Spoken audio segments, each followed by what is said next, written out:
Bum, bum. Oh, I clicked the wrong one again. Hello, everybody. Hello, welcome. All right, let me get.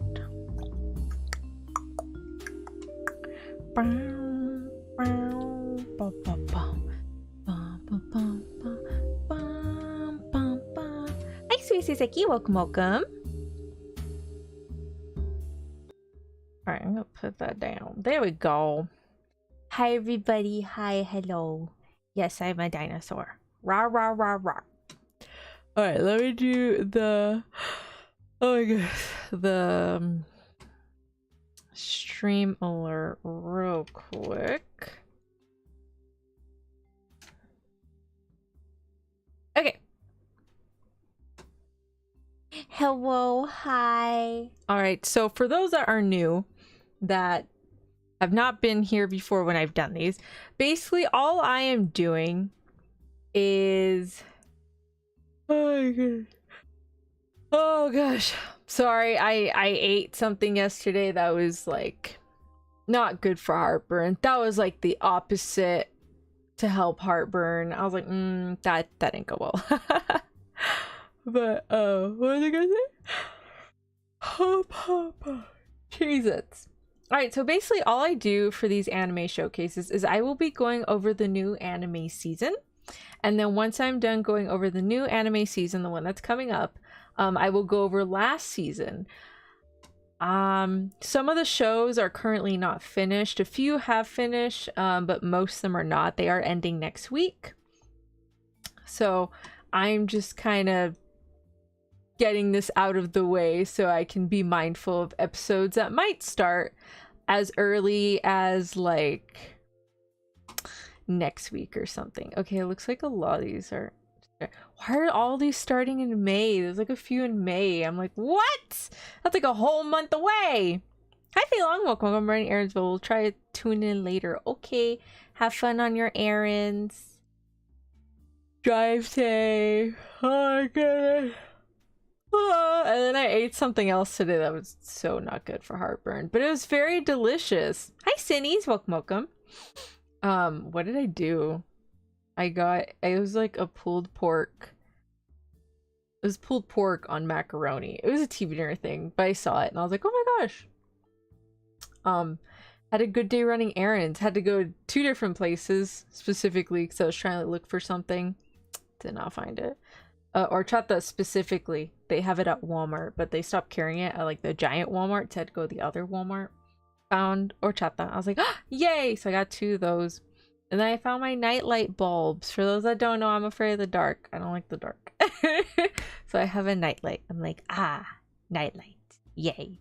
But I use like really specific bulbs. And my father's like, I don't think they make them anymore. I said, yes, they do. They have to. They have to. So I went to Walmart. I found them. Sorta. I was looking. I couldn't see it. So I found an employee. I was like, excuse me. Can you help me find the bulb?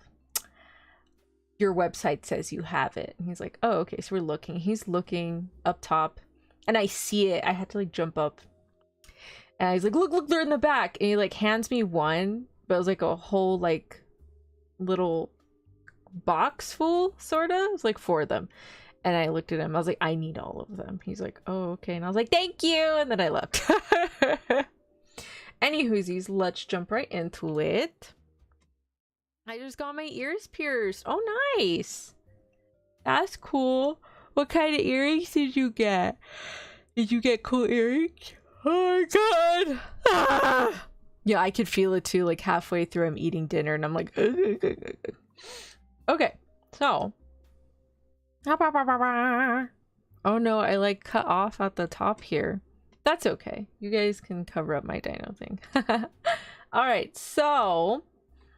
Oh, do I need my background music? Well, it's on. How's the background music for you guys? Is it okay? Can you sort of hear it? Maybe. All right, so. Yeah, I was looking at this right now and I was like, May! Can you guys see my cursor? Yes, you can. Okay, well, hopefully you can. All right, so. Again, spring 2024 is the current season. Right here, so that's the current one. And then last one was winter 2024. So we shall see what is coming out. Just the studs. Ah, okay. Nice, nice. I got my ears pierced as a baby. Oh my goodness. Very cruelly too. No, I'm just kidding. No, I was asleep. My parents put me to sleep. They're like, go Mimi. Go Mimi. Can I make this bigger? I'm gonna try and make this bigger. I'm trying to like move me down. That's okay. Dice is gonna get cut off. That's okay. Whatever. Anyways.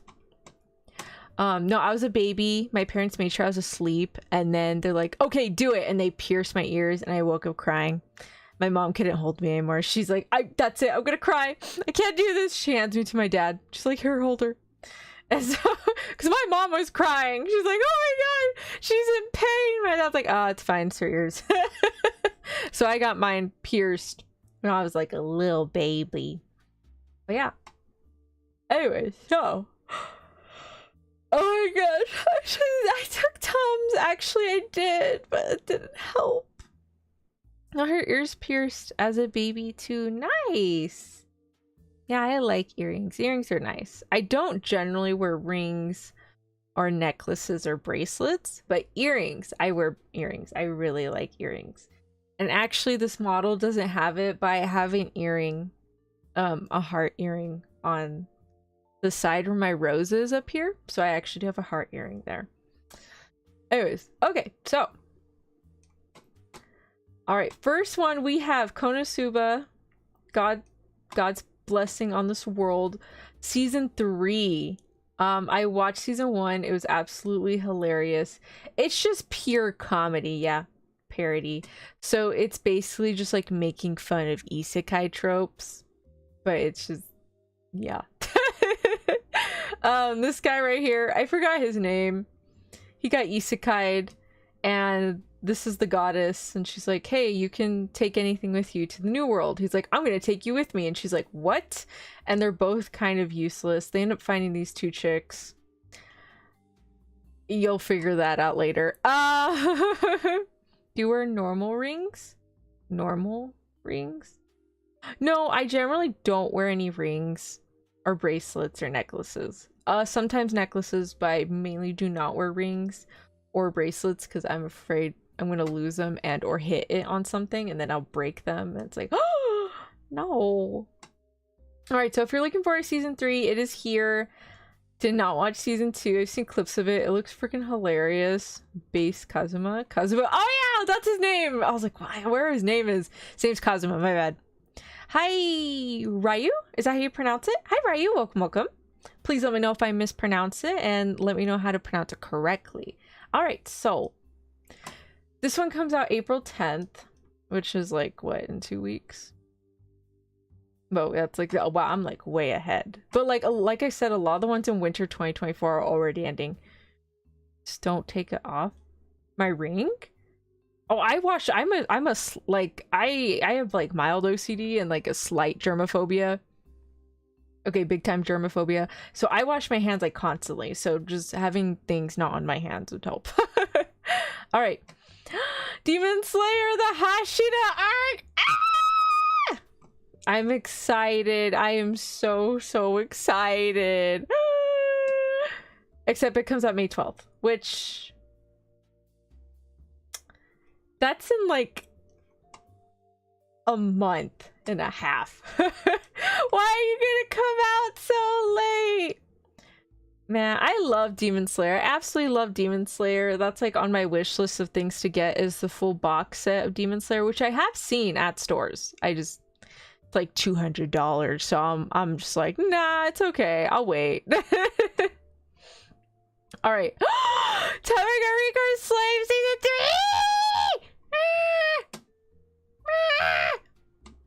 Okay, for those that don't know, Time I Got Reincarnated as a Slime is my absolute favorite. And I mean like favorite. The amount of figures I have of the slime is a lot, okay? Like, love this slime to death. Don't watch anime because I can't get Crunchyroll. Oh, I'm sorry. Hi, Uwu. Welcome, welcome. Uwu. Uwu, woo, woo.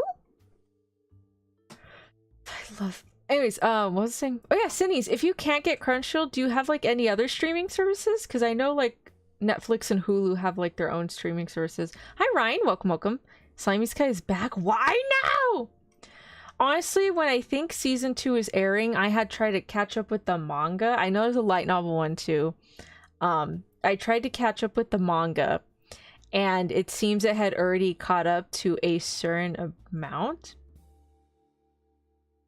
What was it? So it had already like caught up. It was like a little before the manga. Like there wasn't that many chapters in the manga from what I recall. No, I can't. Oh, I'm sorry. Hopefully you can get like one of the streaming services and watch it there. I think Crunchyroll might have like a few anime for free on their YouTube. You can always check there as well.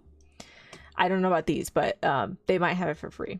Anywho's, I love Reincarnated as a Slime. It is my absolute favorite. For those that don't know, it was a businessman that died and gets reincarnated as a slime. And he gets a human form, and he ends up building like this nation of monsters. And that's pretty much it. There's just, you know, all this other stuff ensues. But I love Reincarnated. His name is Rimuru Tempest. I forgot what his name was before he died. It doesn't matter. Just know it's my favorite. My absolute favorite. Such a cozy show if comfortable food was an anime. It is very cozy. I like the OVAs that they had where it's just like a bunch of random side story things. It was really cute. I do know in season 2 it did get a bit dark. Not as dark as Overlord, but it did get a little dark when he had to do something for revenge. But honestly, if the isekai main character doesn't have that sort of arc, at least by the end of season 1, beginning of season 2, what's the point? Like, I always look forward to those kinds of arcs. Like an Overlord, there's another one that came out a couple seasons, something Moon. Did not watch season 2 even though I said I was. Anyways, all right. Mushoku Tensei. I always forget how to say this one. Tensei? I think it's how you say it. Jobless Reincarnation Season 2 Part 2. Ooh. I have a few friends who are actually currently reading this. They said it was very, very good. I haven't watched it and or read it. I think my friend's watching it right now. But he is caught up on the reading, I believe. Maybe it was also extremely powerful, which is part of the fun. Extremely. What do you think of the Oh, I was looking at it and I was like, that's not a manhwa. Manga. It's been a while since I've read the manga. Not gonna lie.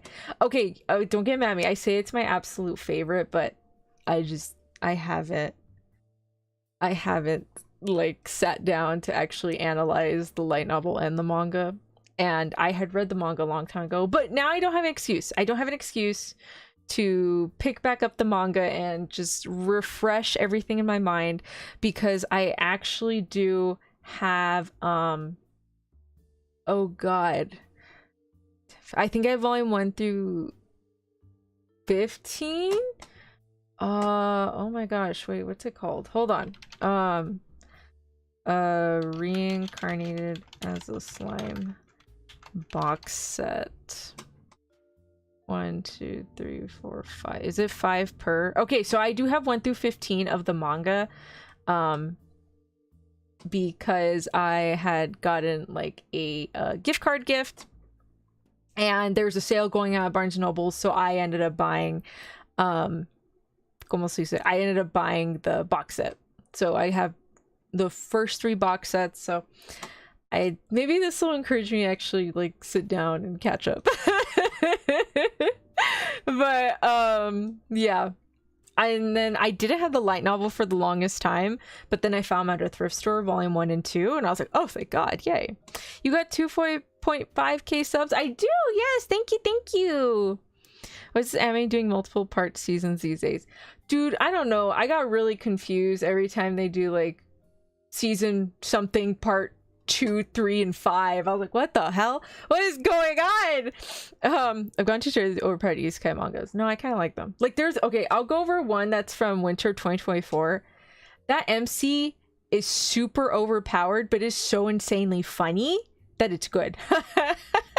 Their ability is always ability to utilize everything else, but pretty much. But hey, I think it's fun. The manga is Korean and the manga is Japanese. Well, no, there's manhwa Chinese, and then there's manhwa Korean, and then there's manga Japanese. All right, so yeah, so in case you're interested in jobless reincarnation, there's actually a book I'm reading. I don't know why. Ow, my elbow. I don't know why it's like this. So it's in parts, but then it's in volumes. So it's like part 1, volume 2, 3, 4, and 5, and then part 2, volume ba ba ba ba ba. For me, it just would have been easier if it was like volume 1, part 1 to whatever. I was like, okay, whatever. Anywho's, My Hero Academia season 7. I am caught up with the manga. And then I stopped watching the anime because it had entered the arc in which everything goes sort of downhill. You know, where you enter that stage in a series where everything just goes wrong and you don't see the light at the end of the tunnel. It's just, that's it. You're like, oh man. It had kind of entered that phase in the last season, I believe. And I was like, no, I already went through the pain the first time. I don't need to go through it again. But yeah, here is season 7. But I am caught up with the manga. I don't know how much season 7 covers in the manga because I don't remember how much was covered in season 6. And, you know, it's been a while since I caught up with, had been keeping up with the manga. So I'm just like, I'm like, what's fresh in my mind right now is like the last maybe 3 chapters. Everything else I'm blanking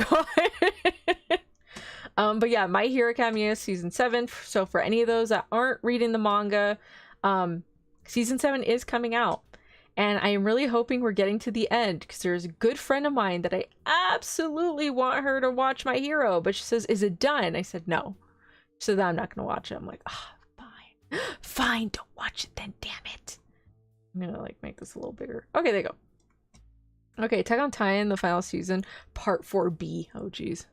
How many do you mean story wise or do you mean writing wise? Ooh, I have questions. Who has questions? Pull up 7. I need to catch up ASAP. ASAP. You're like, oh, there's 7? Since when? Where did you leave off on, Ryu? All right. Oh, hi Zach, welcome. Sorry Zach, I didn't know that was you talking. I was getting them mixed up. Zach, I wanted to let you know that I did look into your question that you had yesterday. Apparently what it said was that if you are a brand account, a Google brand account, it will not let you receive gift subs, not gifted memberships. And then also there's a gift settings on your profile that you need to select to get the gifts, but there is nowhere that says I can give out memberships unless I have memberships that are below the $5 tier, which I do not. I don't have that. I just have like the $5 membership tier. I don't have a multi-tier, so I unfortunately cannot give them out because that is not an option for me. Anyways, thank you for bringing it to my attention of showing me the whole branding thing in the branding account, but that is just in regards to people that might still be having trouble getting a gifted membership. All right, so any whoosies, like 4 or 5. Okay. Damn, I feel like I stopped at season 6, but I might have stopped at season 5. Nope, can't remember. Anyways, might catch up to it later. Who knows? All right, The Misfit of Demon King Academy season 2 part 2. Just break it off. Okay, you know what, maybe it's a budgeting thing. It's like part of the proposal. We're like, okay, here's the full season, but we're gonna break it up into parts. Maybe that's what they're doing. In which case that does make sense. I was like, okay, I can see it. I understand, sort of. Anyways, if you had seen season 1 or season 2 part 1, part 2 is out now. Well, not now, April 13th, but it is coming out. All right.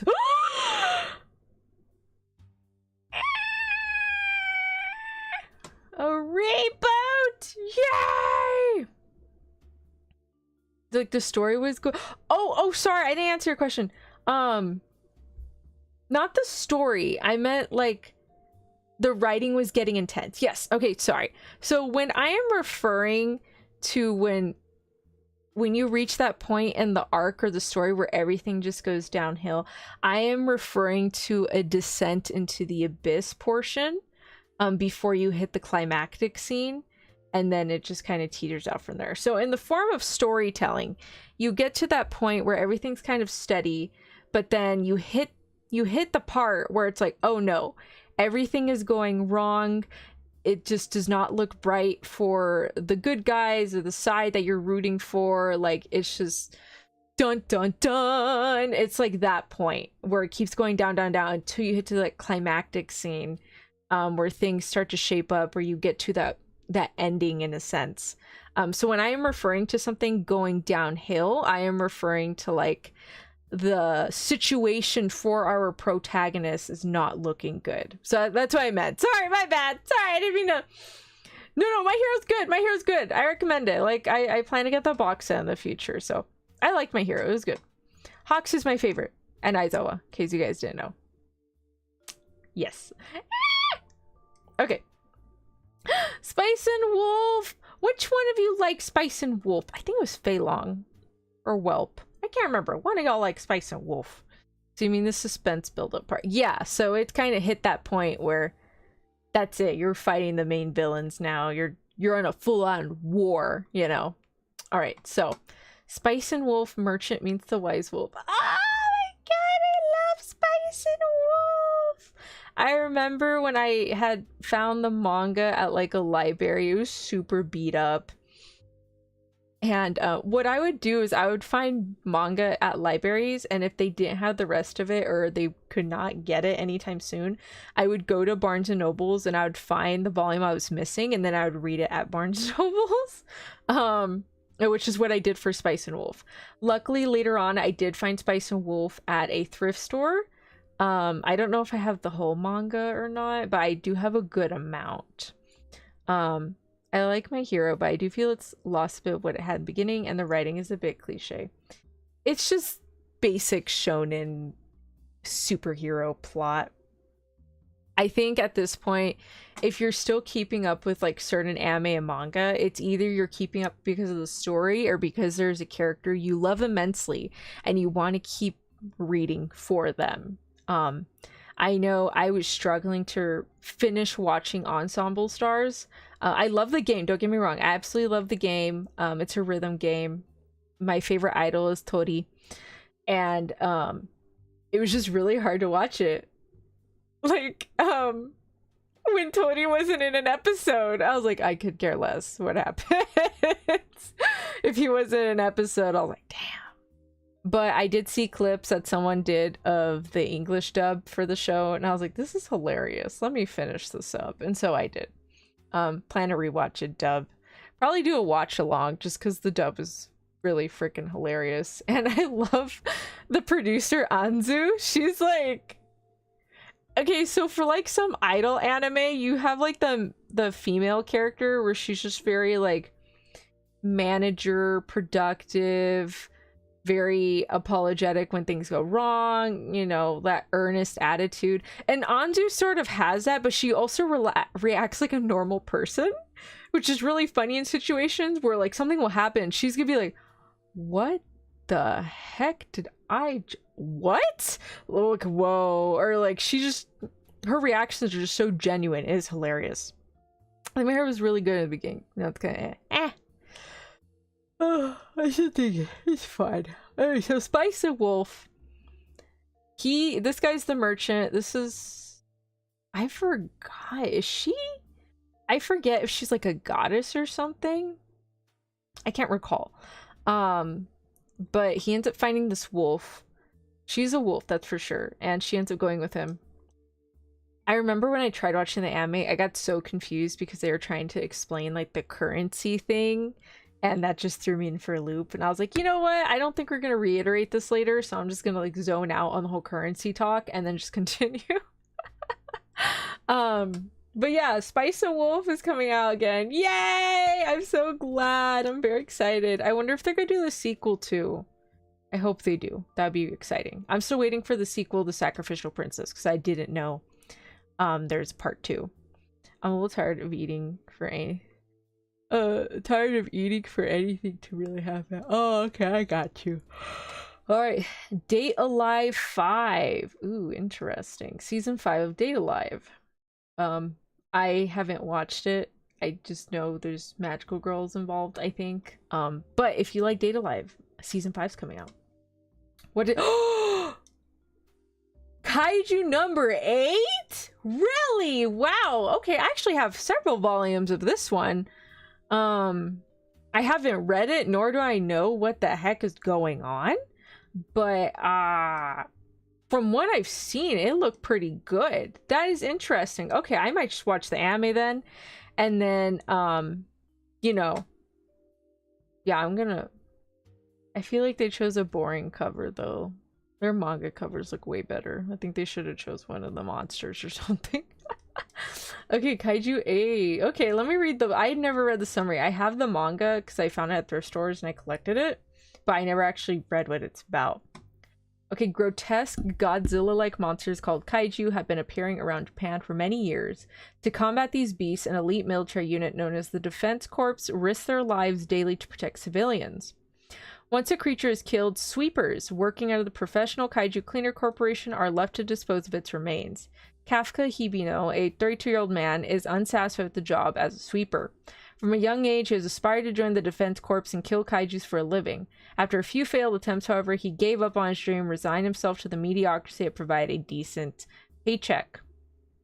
Nevertheless, when an ambitious 18-year-old recruit named Leno Ichikawa joins his cleaning team, Kafka is once again reminded of his desire to join the military. Following a chain of unfortunate events and interaction with the junior sweeper, Kafka encounters a parasite-type kaiju that forces its way in through his mouth. This sounds like every plot ever. I'm sorry, what? Turning him into a humanoid monster with a newfound power. Kafka aims to give his lifelong dream a final try. I would be more impressed if this did not sound like the other plots. I mean, again, this is still very interesting. I'm still probably gonna watch it, but this sounds like every other plot ever. Oh no! Main character doesn't do a lot in life. Somehow gets new powers. Gets to fight monsters. Like that, this is like a common plot for a lot of things. I think this is reminding me of an anime from last season where he dies and gets turned into an undead. It's giving me that vibe. And he's like, because of his new undead body, he can level up and stuff. But I think that's why. Oh, I thought it was like something like crazy. All right, so question: are you almost done with Pokemon Scarlet? I believe so. Unless there's more stuff. I think all I have left is the epilogue, and I'm pretty sure Fei Long had told me the epilogue was about like half an hour long. So we are indeed almost done with Pokemon Scarlet. I hope people really like it since it's really enjoyable, even for a shonen. Kaiju number 8. All right, I'll believe you, Zach. I'm still gonna watch it just because I do have the manga, but I'm not too sure. Slime, Kimetsu no Yaiba, Konosuba, Boku no Hero. To season kind of stacked already now. I know! Yeah, you already have Jobless Reincarnation, Konosuba, Kimetsu. Like, this is already like a pretty good amount of continued ones. I haven't really seen anything new. It's just more so continuation ones right now. I guess continuing with the continuation ones, we have Sound Euphonium, Season 3. Wow, this came out a while ago. Oh, when did Season 2 come out for this? I was pretty sure this was a while. Really? Oh, wow. Okay, my bad. Yeah, I guess Season 2 came out last year? Okay, when did Season 1 come out? Season 1 came out in 2019. Okay, so there was a good wait, no. Wait, no. Wait. What? Wait. No. What? Wait, hold on. Wait. Hold on. Wait, isn't this the manga? No, it's the novel. Where's the anime? Adaptation. Is that one? Okay, now I'm confused. Never mind. We're just gonna go back.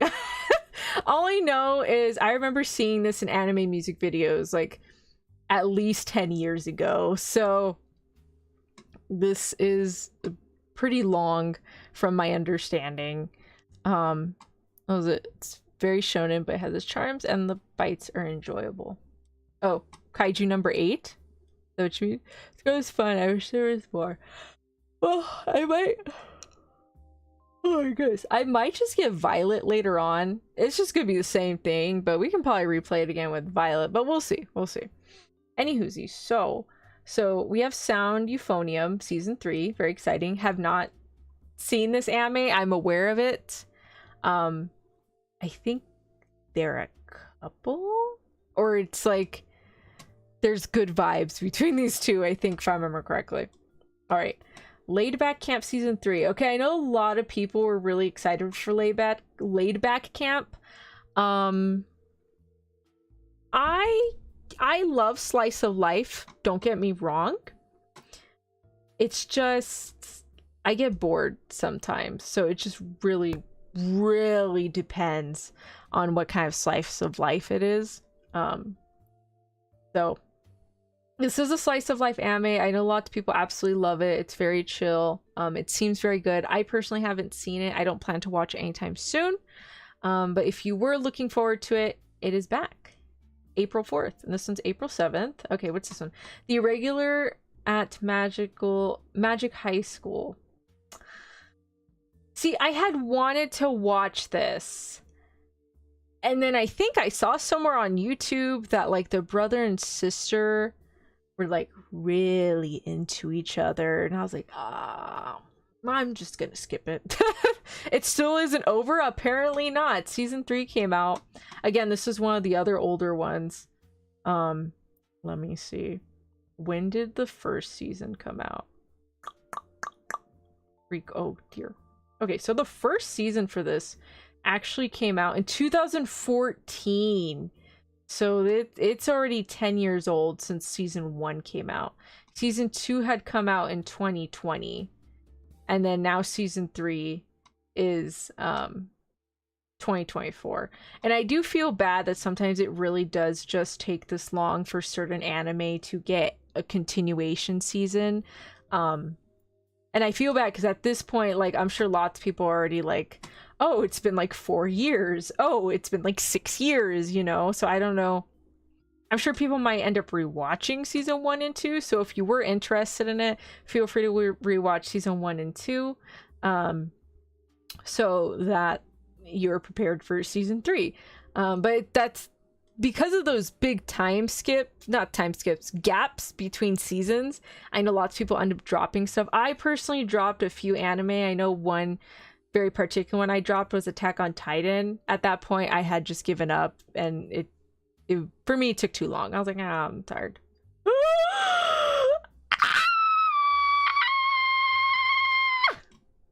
Sorry.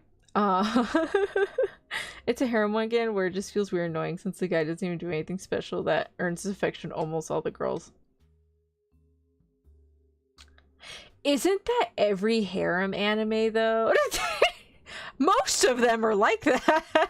I think only a small amount of them actually have the main guy or chick and her reverse harem ones actively do anything remotely useful, but we'll see. What is this? What is it? Go Loser Ranger? Okay, hold on, sorry, I'm getting distracted. Okay, yay! April 13th! What day is that? April 13th. It's like 2 weeks. Saturday! Oh, yay, goody! My Saturday is still gonna have a lot of goodness in it. Nice! Black Butler Public School arc. For those that don't know, I don't know if I was doing a just chatting. Gotta go sleep now, have fun. Alright, Ryu, thank you so much for joining us. I really appreciate it. Thank you. Bye-bye.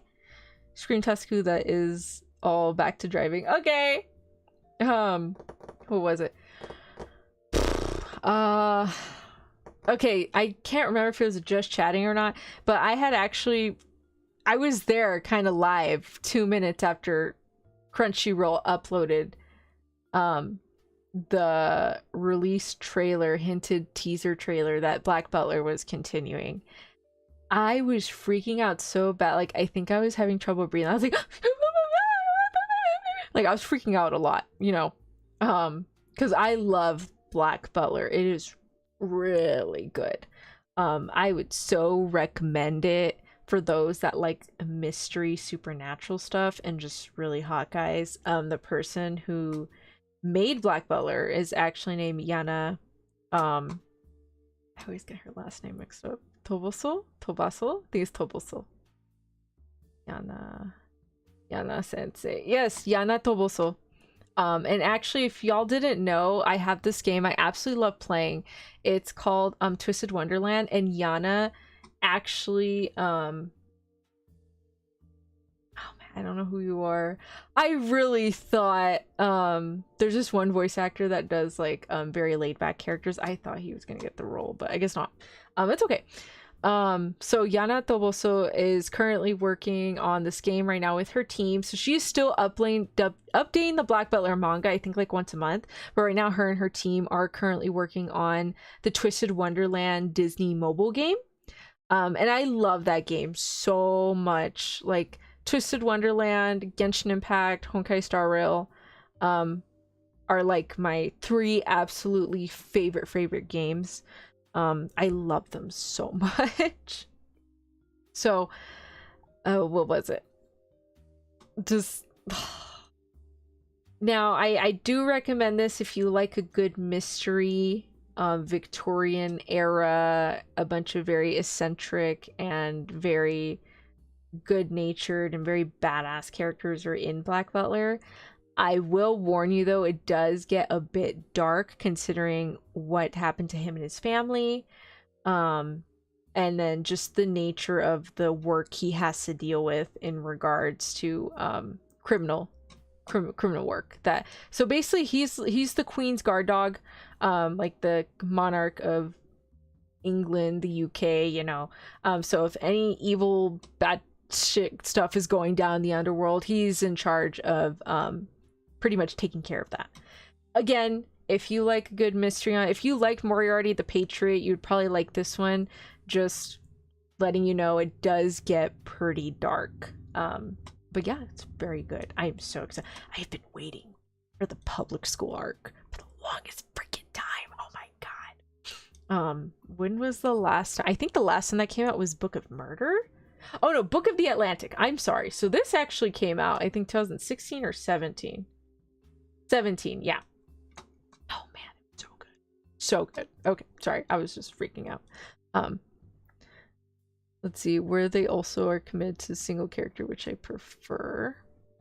Okay, there are select few that break the mold or make the main character non-idiot and oblivious to them, where they also are committed to a single character, which I prefer. Me too! I always like it when I'm watching a reverse harem or a harem anime, and the main character will end up with someone at the end. One single person at the end, at least, you know?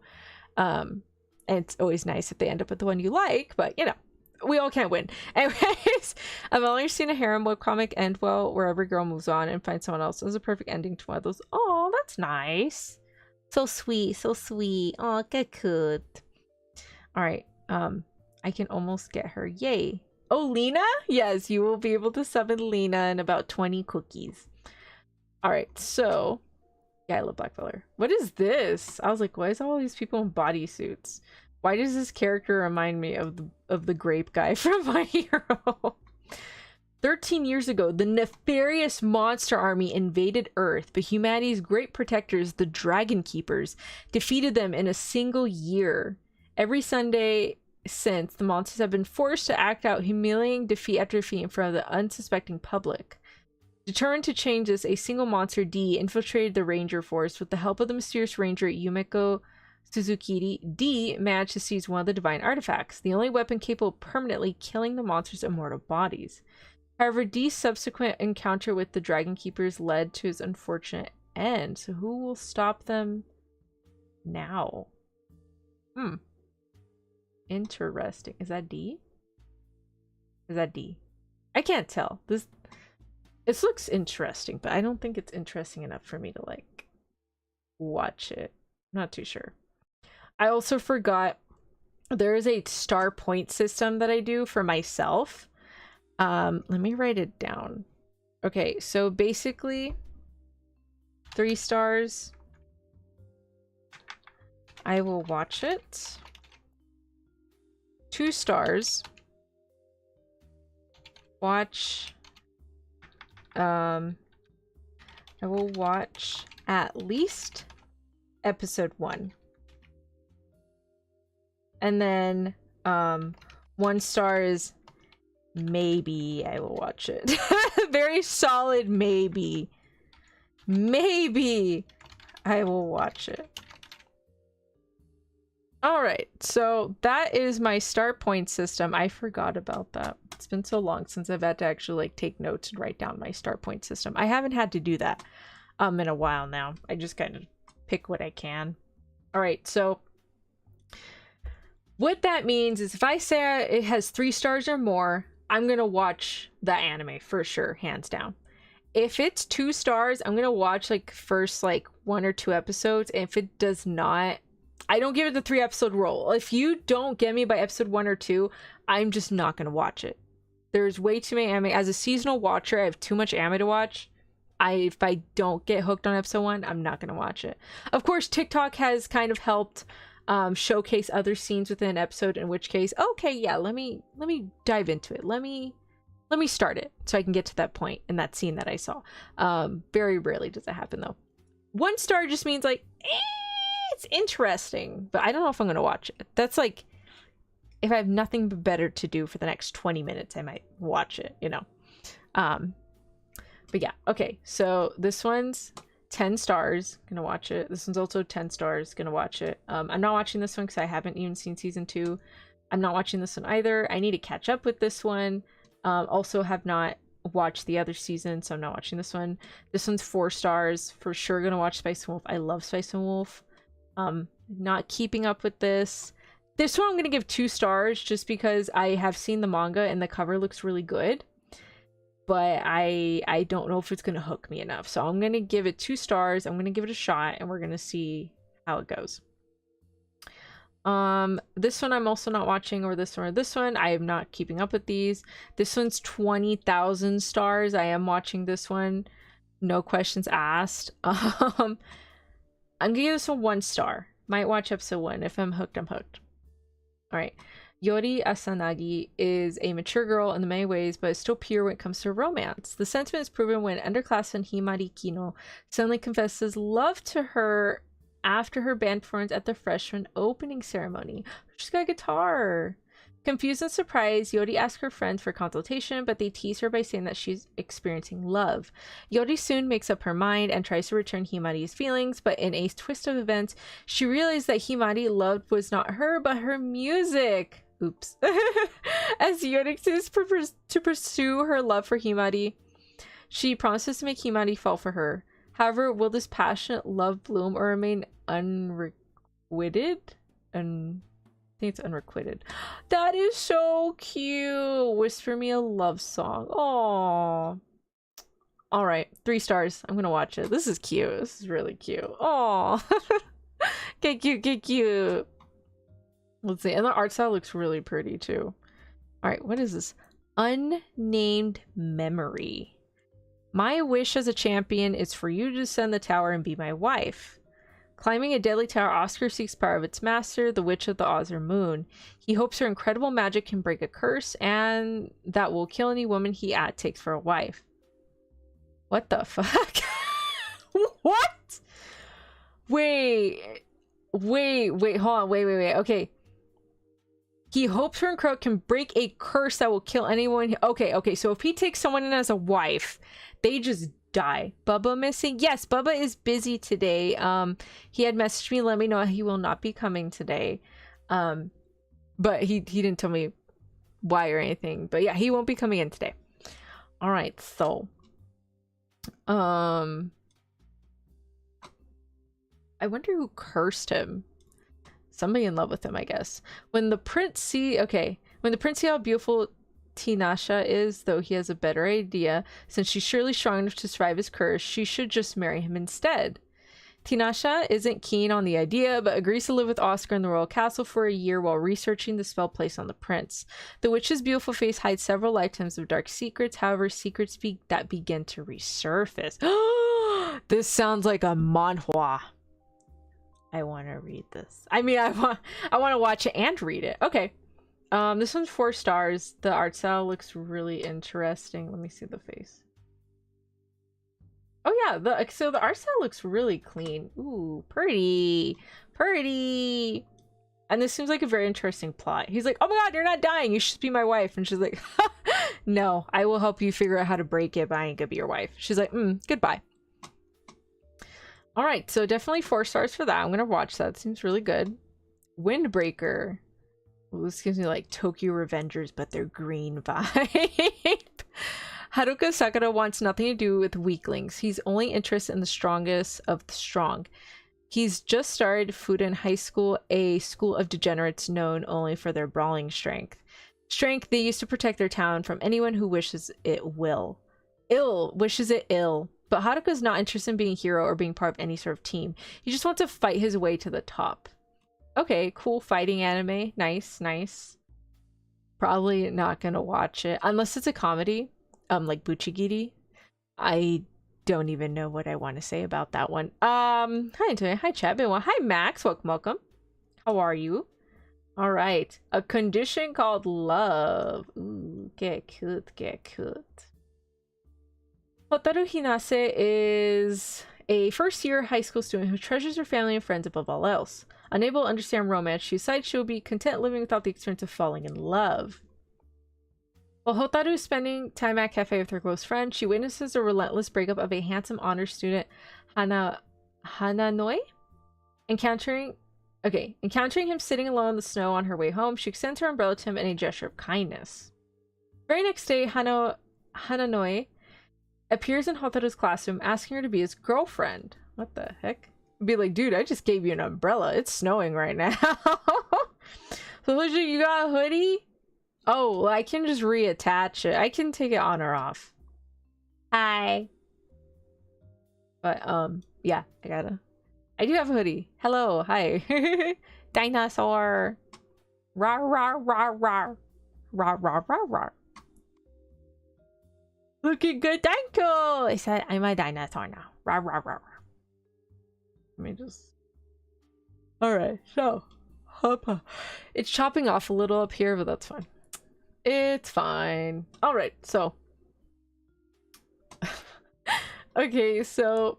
Despite being rejected, Hananoi sticks closely to Hotaru's side, performing selfless acts in hopes of pleasing her. Hotaru begins to feel emotions she had never felt before, believing that these emotions could blossom to love. Hotaru agrees to date Hananoi. I don't know. I love a good romance, but I don't know if this is gonna be like... I don't know. It just seems too easy. Like, I feel like they should have some interact. I mean, I understand the love at first sight thing, but for like somebody who just does not just want to be in a relationship, they're like, no, I'm okay. And then suddenly this dude appears like, date me because you gave me an umbrella during the snow. And she's like, what the hell? I'm gonna give it a 2 stars, so I might watch episode 1, just see how it is. If it's cute and funny enough, I will watch it. No, keep it on, looks great, thank you. Oh yeah, I'm not gonna take it off, I was just showing you take it on or off. All right, Bartender Glass of God. I have heard good things about this, and by that I just mean people say, oh, this is gonna be great. That's all I saw in the comments for the trailer on YouTube. Don't know what's so great about it. I watched the trailer. I'm assuming it could be like a death parade kind of thing where people are gonna be sharing their stories while they're chatting with the bartender, but let's see if I'm correct or not. Hidden in the back streets of the Ginza district in Eden Hall, a lone bar operated by Ryo Sasakura, the prodigy bartender who is said to mix the most incredible cocktails anyone has ever tasted.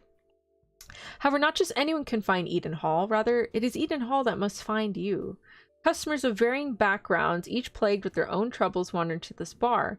Nevertheless, Ryu always knows the ideal cocktail to console and guide each distraught soul. Okay, so it's like Death Parade, just not a fight to the death sort of thing, but there is, you go to a bar, people are sharing their troubles, you're learning about each story, and this guy just gives them a really good cocktail. 2 stars. 2 stars. Might watch it. I don't know if I will or not. We shall see. All right, so let's see. Oh, all right. Mission Yozakura family? What is this? High school student Taiyo Asano has been socially inept ever since his family died in a car crash. Ooh, I'm so sorry. The only person he can probably interact with is childhood friend Mutsumi Yozakura. Oh, is that her? Oh, they look so cute! I like this art style. It looks pretty. The head of the world's strongest family of spies. What? Oh, that is so cool! Mutsumi's elder brother, Kiyoichiro Yozakura, has been overprotective of her ever since he once rendered her severely injured. What do you mean you rendered her? Did you accidentally hurt her and she just got hurt badly? Like, what did you do? His love for Mutsumi is lethal and Taiyo is his next target. To survive, Taiyo must marry Mutsumi and become a member of the Yozakura family. Thrown headfirst into chaos, Taiyo begins his journey to become a powerful spy in order to protect his wife and uncover the dark secrets of his past and the Yozakura family. This looks like so much fun, actually. It's his action comedy. All right, 3 stars. I'm gonna watch it. This seems good. This seems really cute. Aww, that's so cute. He's like, I'm gonna protect my wife and figure out my problems and make sure her crazy brother doesn't do anything. This is cute. Aww.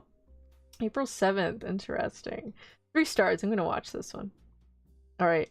Hold on. It's getting kind of dark in this room. Let me go turn on my light real quick. I'll be back. Hold on. Let me go get the light.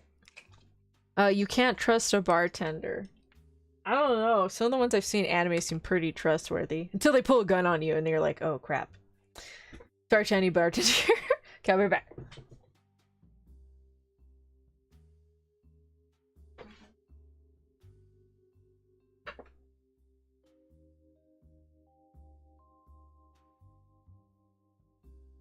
It was raining a lot last night, and when I woke up this morning, there was a lot of clouds. Oh my goodness. No more clouds though. Or maybe I think they're coming back, so it looks a little dim. Oh, that one's getting anime? Which one? The Yozakura one? This one? It looks good. I'm definitely gonna watch this. What is this? I was reincarnated as 7th prince so I can take... What? I was reincarnated as the 7th prince so I can take my time perfecting my magic ability. Oh, you know what? I've actually seen something like this. Not the prince, but like where they get reincarnated. Oh my gosh. Into like some sort of magical era. And one of the ones I saw, he was like an engineering genius. Another one was the pastry one where he was like a pastry chef or like a candy chef. That was fun. So it looks like he's gonna remain little. It doesn't look like he's gonna get bigger. I don't know what kind of a genre that is. So there's like isekai where they get isekai, they grow up and they're like teenager adult, and that's kind of like when their journey starts or like when things pick up. And then there's like a genre where they're kind of still a little kid essentially. So like Fluffy Paradise, that pastry one. I'm trying to think of other ones. You know, where they get isekai'd and they're doing the stuff they need to do to start their journey when they're a kid. I don't know what kind of genre that is, but I think that's because he looks pretty young. If that's him in the middle, he looks pretty young. Prince Lloyd wasn't always prince. In fact, his previous life is when he remembers perfectly. He was a sorcerer. Oh, that's new. Okay, so you weren't normal. Well, I don't mean normal. I mean like he wasn't like a regular person that died. What was that? 5 minutes to Lena, I think so. Yes, I think I did put it 5 minutes. 5 cookies every 5 minutes. Oh my goodness. Oh, Let's see. Okay, that's interesting. So he was a sorcerer before. Okay. So when he was forced to reincarnate, he decided to continue his studies, Prince of the Realm or no. But his new life has its own set of challenges, including being a 10-year-old. What's the 7th Prince Sorcerer to do? I don't know. It looks like you have a pretty decent harem right here. And some little mouse thingy. But, like, you got 3 girls right here. So I'm sure he'll be fine. Their art style looks pretty interesting. I don't know if I'm gonna watch it though. I am sort of intrigued by those isekai where the main character is generally young and people are like, what's this kid doing here? What are you doing? And then the kid kicks her ass. So I don't know. We'll see. If he is a past sorcerer, he's probably gonna be like really smart, like book-wise. But I don't know. We'll see. I'm gonna give it 2 stars. I don't know if I'm gonna watch it or not. I am intrigued because I do like isekai of that genre, but who knows? All right, what is this? Elf Bride. What is this? Wait, what is this? Oh, an Archdemon's Dilemma. How to love your elf bride. What is this? Hope Lena has a hoodie too. She does. Well, I can put it on her. But yeah, she does have a hoodie. We wore one during the Peter Pan watch along. She had her own little hoodie. All right. This is cute. What is this? When the sorcerer Zagan decides to participate in the auction selling goods of the now dead Archdemon Marcosius, he expects to find items of untold power. What he finds, it says, a rare white-haired slave elf named Nephilia, and he immediately spends all his money to purchase her, much to the bewilderment of those around him. However, the secret reason behind Zagan's investment was that he had actually fallen in love with her at first sight. Unfortunately, Zagan has a problem. He is socially inept and has no idea how to express his true feelings, leading to many misunderstandings between him and his new companion. But slowly the two begin to understand each other and love begins to bloom. Oh, that's so sweet. What is up with this genre of suddenly getting a wife and you're just like protecting her and loving her? This is so cute. We need more. I demand more for this genre, please. I demand instantly getting a cute wife or a cute husband and the main character has to do their best to love and protect them. Like, that is so cute. Aww. I'm gonna watch 3 stars. 3 stars. This is cute. Okay. What is this? God's Game We Play. We got some cards. Got someone that looks like they can kick ass. Okay. Okay. What is this? Ecchi. Probably not gonna watch it, but okay. I always get scared every time I see this tag. So I'm like, oh man, like I would be like embarrassed if I'm watching something and Lena walks in and she's like, what are you watching? I'm like, nothing. Nothing. The spring gods, who had too much free time, created the ultimate brain games, Play of the Gods. Former goddess, I'm gonna call it Leche. I don't think that's how it's pronounced. Awoke from a long slumber and declared to the world, bring forth person who is the best in games in this era. Is this No Game, No Life? The Game of the Gods is about to begin between two, maybe a little. Oh, thank you for summoning Lena. Thank you. Let me get her. And her hoodie. Where's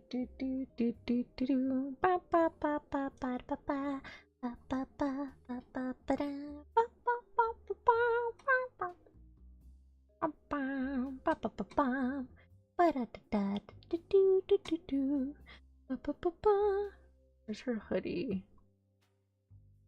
Let me get Lena. Dino hoodie. Here it is. What's my hoodie? Where's Lena's hoodie? I think okay. Okay, here's Dino hoodie. Absolutely ginormous. This is a big file. What? Oh, it's already on screen? Oh my goodness. Hold on. Hold on. Hoodie Lena, get in here. I know. Okay. Do, do, do, do, do, do, do. Whoa, what did I just move?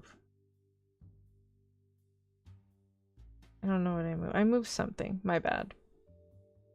Do do do do do do do. Ba ba ba ba ba ba ba ba ba ba do do do do. There you go. Okay. Ta-da! Oh. Oh, there you go. Hi, Lena. Hi. Hey, everybody, how are you? The salmon meat this time. Austin, thank you for the salmon. Thank you, thank you. And thank you for the cookies. Nom, nom, nom, nom. Is it hoodie? Am I wearing a hoodie? Oh, yes, I am wearing a hoodie. It is very warm and fluffy. Everyone said you look like a squishmallow last time. Oh, yeah, I guess I do have that shape, huh? With the hoodie at least. Oh my god, my stars so arrived. Hi, Eugenia, my favorite cast streamer. I'm doing good. How are you? Did you hear the Antonia? I'm the star of the show. What? But it's my stream. No, it's our stream now. By the way, what are you doing? Oh, I'm going over the new anime stuff. Ooh, interesting. Did you find anything exciting? Well, Reincarnate's assignment is continuing. Oh, that's good. You've been waiting for that one. I have. I've been patiently waiting. But yeah. So how are you? What were you doing? Eating some snacks. I'm taking a little bit of a nap. Oh, did we disturb her nap? Great, now you're making me yawn. I made you yawn. I didn't make you yawn. You're the one that ate all that food. And I warned you. I said, Antonia, you should really be careful. Maybe you should eat half. You're like, no, it's okay, Gina. I'll be okay. And then now look. Man, your tummy was all upset this morning too. Antonia. Sorry. It was really good. I haven't had it in a while, okay? But you're right, I should probably avoid it. What's your favorite? Lena, what's your favorite snack? Chocolate chip cookies. What? Yeah, I know you like chocolate chip cookies. We have them, don't we? What's with the pause? Well, I thought we ran out of Christmas cookies. Did you eat my Christmas cookies? No. I got like 2, but I opened the new bag. Okay, fine. Did you put them in a sealing bag? Yeah, because you couldn't seal it good last time. So the last bag of cookies, I don't know what Antonia did, but I don't think she sealed it properly. So it got a little stale. Kind of gross. It's okay, me and Antonia eat them. Yeah, gee, thank you. Could have drank some milk with that. Antonia, you can't drink milk when you're on your medication. Unfortunately, by the time Antonia ate them, it was late at night, and well, Antonia had to take her medicine, so she couldn't drink any milk with it. You got water, didn't you? I did, but it's not the same. Enough about these cookies. Whatever. Anywho, these. Good choice, Lena. That's why you're my favorite guest. Who are you guys here for, Lena or me? You really want to ask him that question? Okay, never mind. Don't answer, because I'm going to feel bad. Alright, so God's game. Okay, the game of the gods as what that is about to begin between the two may be a little too difficult, as there's yet to be a victor throughout human history. Because gods are capricious and very unreasonable and sometimes completely incomprehensible. However, given the nature of the games, it would be a waste to not have a good time and play with all of one's heart. The ultimate brain battles of a genius gamer boy, a former goddess, and friends begin. So it's basically No Game, No Life. I'm not gonna watch this. No Game, No Life was like, that was pretty interesting.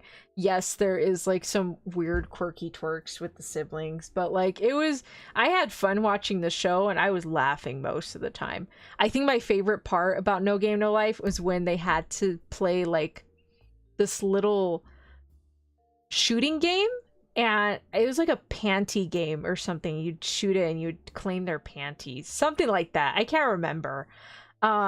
But when they first get summoned to the game, everyone's like waiting. They're like, oh yeah, let's see how these two do.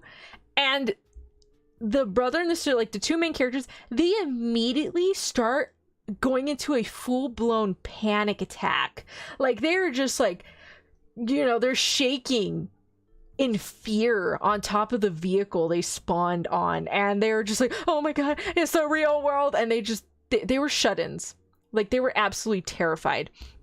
I don't know who, I think it was the dog girl that's like, guys, you're in a stimulated universe video game.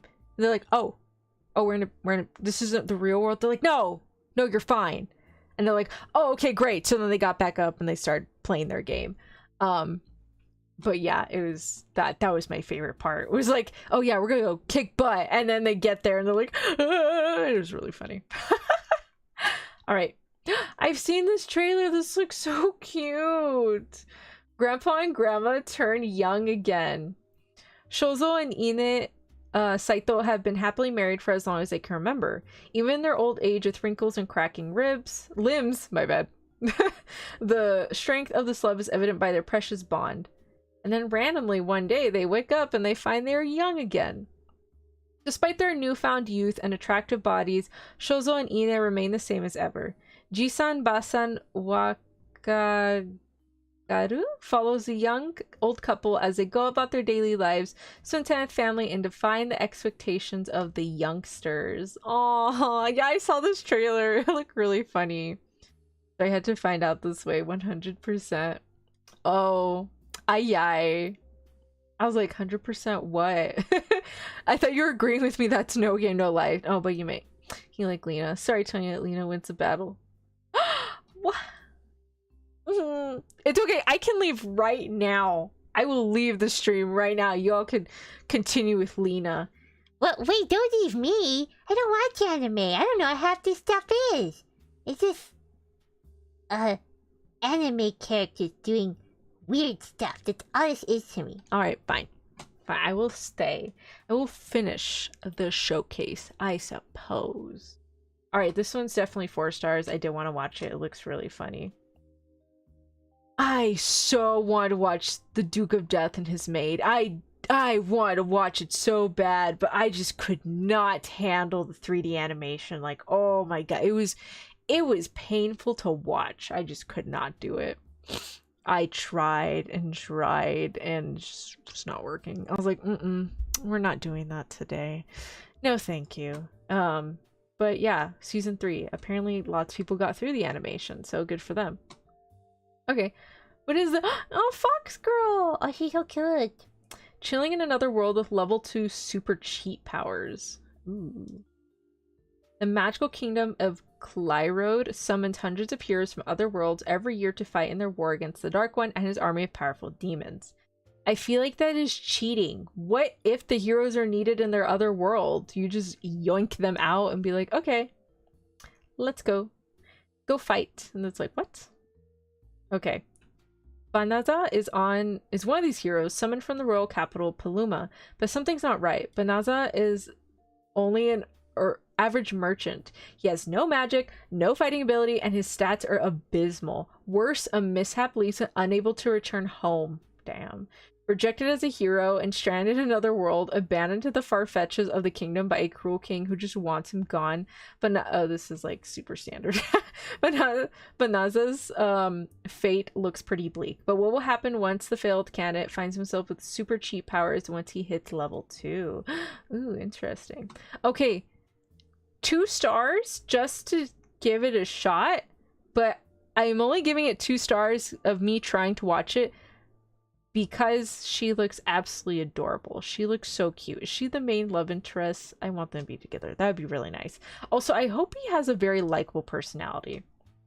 I get scared sometimes with these kinds of isekais because I don't know if the main character is going to be likable or an annoying little shit like in Buchigiri. You know, you just don't know with these things. I don't know. I feel like sometimes you're picky about your main characters, but after seeing a few of your anime, I can see why they get very annoying very quickly. Exactly. So, like, sometimes they just annoy me for particular reasons. It really just depends. But I have high hopes for this. Like, I'm gonna give it like 1 or 2 episode watch and see how it goes. Hi Conway, welcome. What is this? Hmm. As a reincarnated aristocrat,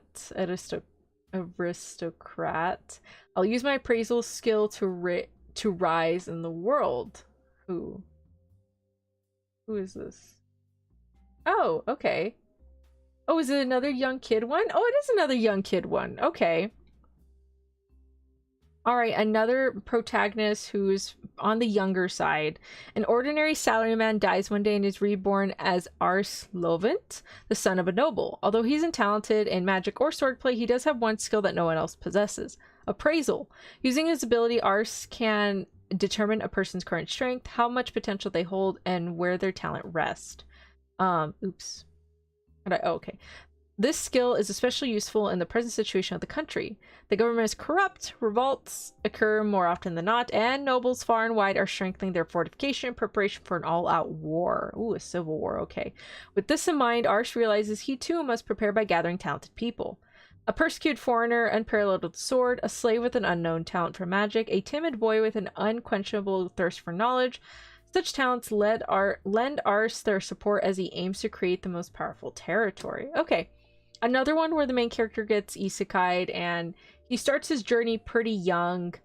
I'm gonna give it 2 stars just because I do like this plot. I really like isekais in general, but if the main character is just like, if they rub me the wrong way or I just get like mildly annoyed, I just will not watch it. So for sure these are gonna get 2 stars. I'm definitely gonna give episode 1 and 2 a try just to see how it goes, but there is no guarantee I'm gonna watch them. All right. What the what is up with his eyes? Jesus. Okay. Oh my gosh, that scared me. Blue Archive, the animation. Okay, I've seen so many anime figures of Blue Archive. What is that? Is that a game? Hold on. What is Blue Archive? What is Blue Archive? It's a tactical role-playing game that allows players to form and mobilize units up to 6 members. Okay, so it's like Arknights and Girls Frontline. Okay, so it's just Battle Girls essentially. Okay. Cool. Alright, so Blue Archive animation. Here you go. If you like the game, they're making an anime. I'm probably not going to watch it, but let's see what the plot says. The city's academies are divided into their own districts and are considered mostly independent. The General Student Council acts as a governing board to manage the academies as a whole. However, the group's ability to govern has come to a halt since the mysterious disappearance of the General Student Council president.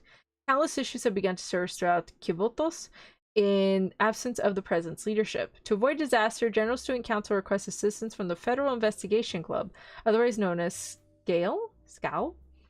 In fact, SCALE is the city's newest club and the last to be approved before the president's disappearance. To accomplish its task, SCALE relies on the guidance of Sensei who can help them resolve the incidents around Kibotos. Are we Sensei? Is that us? Is that the player? Students are required to carry personal weapons, smartphones, get a taste of the military action, love, and friendship the Academy City has to offer. Okay, so if you like Blue Archive, here it is. Yay! I'm probably not going to watch it. The game didn't look that interesting to me. Like I said, I only started watching Girls Frontline because PA-15. I've liked every single PA-15 figure that has come out. I didn't even know that was her till the last one. I was like, oh, okay. And no, still haven't gotten her. I'm waiting patiently. Yeah, Antonia's working really hard to get the character. How many pulls have you done? I lost track. I gave up. I was like, nope, I'm just gonna keep going until I get the number. Millie knows what Blue Archive is. Why would she know what Blue Archive is? I don't know what Blue Archive is. I don't play mobile games like Antonia. If I do, they're just cute little cat games. Or tap. Lena likes to play rhythm games. I've seen her paws. They're like lightning fast. I'm like, oh my god, okay. Alright, so what the hell is this? Look at his eye. Like, these eyes look super scary. Oh my god. Kai to Otome to Kami Kakushi? Sumireko Ogawa is a busty bookstore clerk. Was that unnecessary? Description: a busty bookstore clerk. Okay. Her rack must be huge then. Rocking a double D. Who wants to become a novelist after some writing success in her youth. When strange occurrences started cropping up around the city, she teams up with her flirtatious coworker Ren Adashino to look into them. But Ren is hiding a secret of his own. With the combined skills of occult knowledge, what will they discover as they investigate? What is this? I'm kind of scared. Why do your eyes look like that? Oh, that's Ren? Oh my gosh, his eyes look so dead. Jesus. I think he's dead. He might be dead, actually. He might be supernatural. Anyways, I'm off to bed. Good night. All I have a good stream too. Oh, thank you, Max. Thank you for coming by. I really appreciate it. Good night. Sleep well. Go Mimi. Bye. See you next time. Okay. I'll give it a 3. I'm actually kind of intrigued. He looks really fucking scary. I'm intrigued. Let's see. The jellyfish can't swim in the night. This sounds adorable. What is this? Yoru no kurage wa oyogenai? Follows a girl who spends her nights wandering Shibuya, a place overflowing with identity. Unable to become anyone, the girl's life begins to change following a special encounter. Oh, okay, so I've been seeing, like, popular-wise, like, just having a really chill night walk where you're just walking around at night in a particular location. I don't know, I feel like that's something that, like, has popped up lately. This looks like a slice of life, so I really don't know if I'm gonna watch it or not. I'll give it 1 star. Might watch episode 1, but I'm not too sure. Not too positive. Alright. Studio apartment, good lighting, angel included. Okay, is she the angel? What is this? Shintaro Tokumitsu is a high schooler living all alone, but things take an unexpected turn when a girl named Toa shows up on his balcony. I don't see the main guy. Is he just not on the... Is this a harem one? Might be a harem one. Not only is she incredibly pure and sweet, but there's something different about her. Something divine. Just who is Shinto's new roommate and what adorable hijinks lie in store? Oh, it is a harem. Okay. I was like, the main character's not even on the cover. Or is he? And I just missed him? No, he's not on the cover. Okay, I was like, oh, okay, so it's just a bunch of girls living in an apartment and they find an angel? No, it's a harem. Probably not gonna watch it then. She looks cute though. The angel looks adorable. At least I think that's the angel. Okay, the many sides of a voice actor radio. Ooh. Yuhi Yugure. Yugure. Okay, Yuhi Yugure. Yasumi Utatane. 2 high school voice actors who just happened to attend the same school and coincidentally got placed in the same class are the 2 hosts of a radio weekly program. As fellow classmates and voice actors, they show all the listeners their great friendship. At least on the surface. In reality, the quiet girl Chika and the Gyaru Yumiko are complete opposites, and they absolutely cannot stand each other. Off air, chaos and insults erupt. On air, they're the best of friends. Just where will this tumultuous manipulate relationship lead them? Ooh, that's cute. So it's from enemies to lovers, or frenemies to friends. Frenemies to lovers. Yeah, something like that. Oh, this is cute, but I feel like it's gonna be like 2 slice of life. Though I am one for the I hate you, but then I end up loving you later trope. I'll give it 2 stars. I'm gonna watch it. We're gonna see how well it goes. The Fable. Ooh. There's a bird. Tweet, tweet. Fable is a legendary hitman who has completed numerous jobs for a variety of clients. After concluding his latest assignment, the number of people he has recently killed becomes too high. Damn. And Fable's ordered by his boss to lay low for a year. He suggested that having to adapt to a life as an ordinary citizen might prove a valuable experience for his future work. It says it's a comedy. I'm getting Way of the House Husband vibes, but also there's a bird. And usually if you find a bird, they might be magical. I don't know. I'll give it 1 star. I might watch it. Maybe. We'll see. Oh, wait.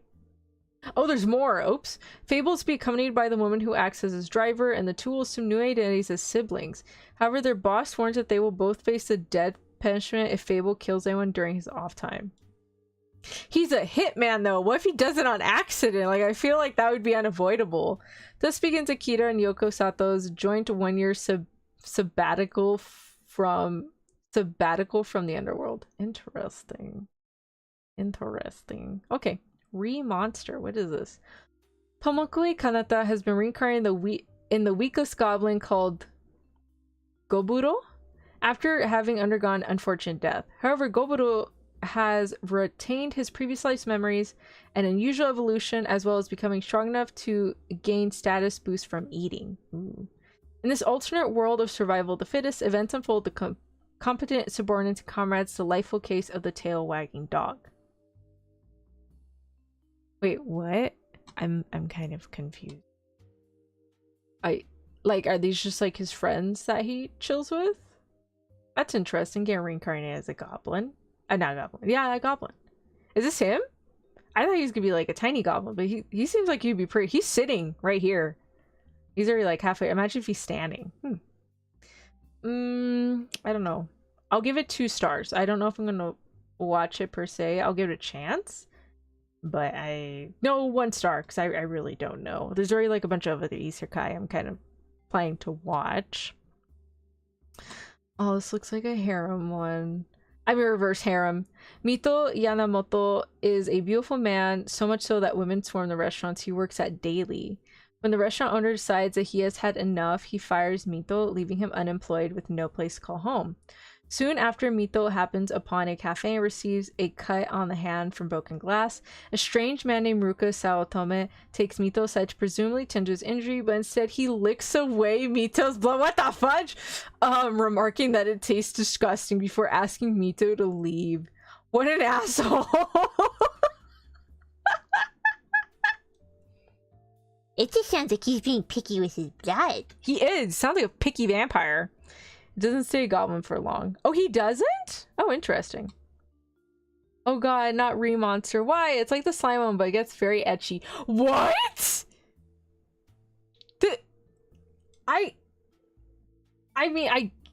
That's a chick, and I think that's a chick, but okay, I'm probably not gonna watch it. He doesn't stay goblin for long. Oh, okay, good for him. Alright. Later that night, Mito accidentally slips off the roof to a building and is caught by Ruka, who reveals himself to be a vampire. Ruka explains that a man's blood tastes disgusting and the blood of someone unloved has an even worse flavor. That is so mean! That's like, ew, gross. You're the dude I licked blood earlier. Ugh, and nobody loves you. Like, how does that work? He's the gray one with the white hair. The gray one with the white hair? Yeah, yeah, I think, yeah. Oh, no, yeah, I know it's him. I can tell it's him. I meant, like, he looked pretty tall because he's, like, sitting down. And, like, if he was standing, he'd probably be as tall as that guy. However, Ruka cannot drink from girls, so he isn't looking for a beautiful boy to become his thrall. What the fuck is this? Okay. He reminds me of Riddle. Okay. He proposes that Mito fill his role, and then he allows Ruka's affection to ripen his blood. What the fuck is this? It's a BL. What? Mito accepts and begins living with Ruka and the Hijiri Gaoka Boys Academy dormitory. However, there's just one problem in all this. Mito is actually a girl. Oh, okay, no, it is a reverse. It is a frick. What's it called? It is a reverse harem. Okay, I was like, where's the BL tag? This seems like very BL. Oh, but no. Oh, it's a girl. Oh, female riddle. Aw, this seems interesting. I mean, whether it was a guy or a girl, it seemed very hilarious regardless. And it was giving me Diabolic Lover vibes, which is what I'm scared about. Okay, so I have this fear that any sort of like reverse harem anime is gonna be like Diabolic Lovers, and that was an experience I don't want to relive. Like, that was like a one time, okay, this is kind of trash, I don't want to watch this for long periods of time. So I am mildly afraid. I do kind of want to watch it because as a vampire, I should probably watch a vampire anime. But like, Lena, what do you think? Uh, I mean, I, I don't know. It sounds. This is romance supernatural, so I don't know if you're gonna get any laughs out of this or if you're just gonna get very annoyed. But, who knows? You can just do 1 star and watch episode 1, just see how it goes. That's true. Okay, I'll do 2 stars so I can at least for sure watch episode 1. Either way, what I remember the most about the Gama is the one scene that was ecchi for no reason. Ah, okay. Thank you. Okay, this is 2 stars. Might watch it. As a vampire, I do love vampire anime, but like, I am so scarred from Diabolic Lovers that I don't know if I want to give it a chance. This looks like a harem one too. The banished former hero lives as he pleases. A boy named Alan was unable to receive a gift of God's bounty and called a failure, but his true name was a former hero with memories and powers of his previous life. Fortunate to have been expelled from his Duke's family, Alan was trying to start a free-spirited journey, but encountered an assassination attempt by a former fiancé? An unwanted heroic saga begins for the former hero who wants to relax in this world. Nah, I'm okay. Any whoosies. Tadaima Okaeri? Oh, is this the Omega verse BL? I think I heard about it. It was on TikTok. I think I saw there's a few book talkers that were talking about this. Like, oh my god, it's getting published. Masaki Fujiyoshi is I was gonna say stray at home. I was like, wait. Stay-at-home spouse and parent. He has fought long and hard with feelings of being burdened to his loving husband, Hiromu, due to his status as an Omega, and the difficulty they face to achieve this domesticity. When their son Hikari was born, the family moved to an area better suited for raising children. Hikari is now nearing his 2nd birthday, and he and his parents are forging meaningful bonds with those around them. These include the beta college student living next door, Yuki, to whom Hikari has become rather attached. Hiromu's friend from work, Matsuo, and the mysterious single dad seen wandering around the park. Wait, are these 3 different characters? I'm confused. Is Matsuo the mysterious single dad, or is this just like 3 separate people? I think it's 3 separate people. Yeah. Anyways, despite their newfound domestic bliss, the family's ties to their past are in tatters. There are people they left behind to pursue the creation of their happy family, and when they begin to return, Masaki and Hiromu aren't quite sure they have good intentions. Where's the drama tag? I feel like family problems from your past should have a drama tag. Like, I feel like it should not be untagged at this point if you're having, like, really bad shit family problems that are coming back to bite you in the ass later. It's another slice of life. I don't know. I am up for a good drama, though. I'll give it 2 stars. I'll watch episode 1. We'll see how it goes. Let's see. Girls band. Oh my god, this looks freaking cool. What is this? The art style looks amazing. The main character drops out of high school in her 2nd year and aims at entering university while working alone in Tokyo. A girl is betrayed by her friends and doesn't know what to do. Another girl is abandoned by her parents and tries to survive in the city by doing part-time jobs. This world lets us down all the time. Nothing goes as planned, but we want something that we can continue to like. We believe there's a place we belong. That's why we sing. Oh, interesting. Ooh. I love this art style. This looks absolutely gorgeous, and I love her outfit. Is she a pianist? I think she's a piano player. Okay. I don't recall. Okay, you know, I have watched Given, and I have watched what's another band anime I've seen? I feel like I've seen another band anime and I just can't remember. I can't remember. So I'm gonna give this one 2 stars. I'm gonna watch episode 1 and see how the characters are, and I might stick to it. I'm not too sure. We shall see. The New Gate. The New Gates is an online life or death game with tens of thousands of players. Oh, I thought this was part of the Gate series. Okay, this is different. Thanks to Shin, the most skilled veteran player, the other players will finally be released from the game. So Sword Art Online. Shin has killed the last boss and believes he's finally able to escape when he is blinded by a flash of mysterious light. He awakes to find himself in the game's world 500 years later. So begins a new chapter in the life of an unsurpassed legendary player.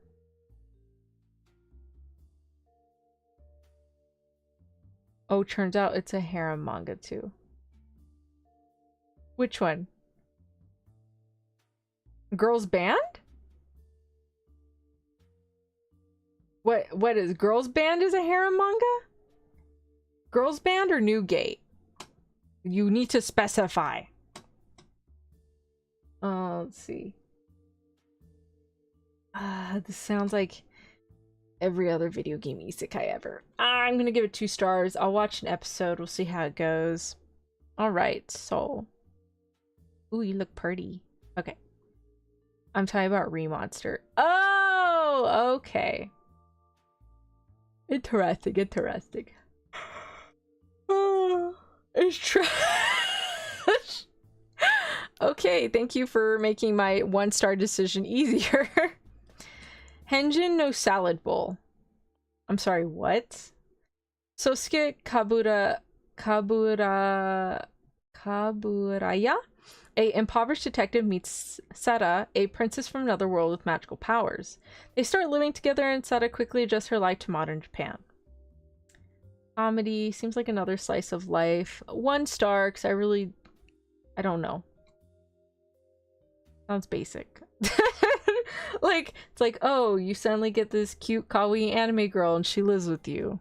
Great. Though I am intrigued why it says salad bowl. Maybe she likes salad bowls. Astronaut. Takumi, a gifted chef, was just let go from his job. He lands a gig at an old boarding house called Astro So, but hesitates to accept after learning he must live there full time. Who the hell is this? They're like, wee! Wee! That is until he meets the beautiful and charming caretaker Mita, and he is sold. The two begin to work together and the connection deepens, but Mita has a secret. She is not from this world. Oh, okay, so is it like a supernatural thing? Oh, a sci-fi. Oh, she's an alien. Okay. Interesting. I don't know. I'm gonna give this a 1 star too. I mean, the plot seems interesting, but I don't know. It is a comedy. I do like comedies. So I'm gonna give it a chance. I guess I will give it a chance. Alright, what is it? High speed etoile? Etoile? I am probably saying this very incorrectly. In the near future, a next generation racing event called Next Race is announced, changing the world of racing. New technology has made racing at over 500 kilometers an hour safe, changing racing on the world stage completely. Rindo, who once dreamed of being a ballet dancer, had given up her dream due to an injury, becoming a NEET and living with her grandmother. However, one day she's suddenly thrown into the world of next generation racing. This art style looks really pretty. Oh, I don't know. Cute anime girls and speeding cars. Ooh. Geez, how many anime? Oh, we're like not even... Oh, we're almost done. We're almost done. 1 star, because I don't know if I'm gonna like... I'm not one for like car racing anime, but there's cute anime girls. So, I don't know. Maybe. We'll see. Alright, so... 1 star, 1 star... I'm probably not gonna watch this one. Who are you? You look beautiful. Karasu wa aruji wo arabanai? The story is set in an alternate world called Yamauchi, ruled by the Yatagarasu clan, who are able to transform between human and... Ooh. Yukiya, a beautiful and eccentric Yatagarasu boy, is chosen to serve the young prince. Okay, I'm assuming that's him, and that's the prince. While encountering various events in the conspiracy-filled imperial court, he forms a strange master-servant relationship with the young prince. Okay, so basically, like, Raven consort in the imperial palace, right? Is that in the rear palace or back palace? Something. Is that where... Is that the vibe I'm getting? Is he like... Hi, Baba. Welcome, welcome. You made it. Hello. Hi. Cindy's was asking where you were. I told Cindy's you were busy. Cindy's missed you. Chat missed you. We missed our toast. And look, Lena's here. Hi. Cindy summoned me. Hope Chosen X gets an anime. Oh, wait! Antonia! Yes. You remember that one? I do. I hope it does too. I'm excited for it. I loved Tokyo Ghoul the anime.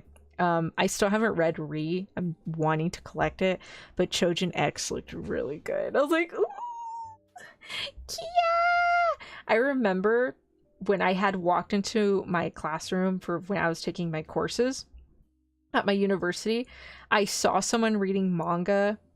And I asked him, I was like, hey, what are you reading?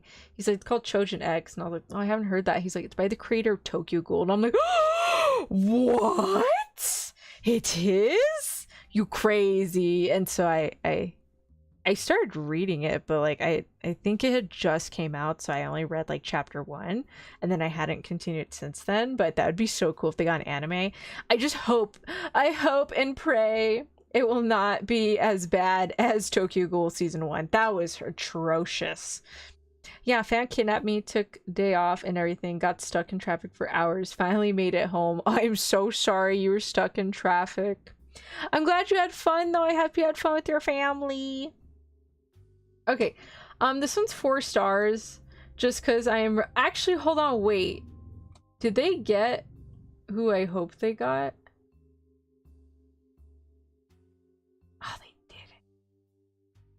Damn, I was really hoping they got Ishida Akira to voice one of the characters. Oh, okay, never mind.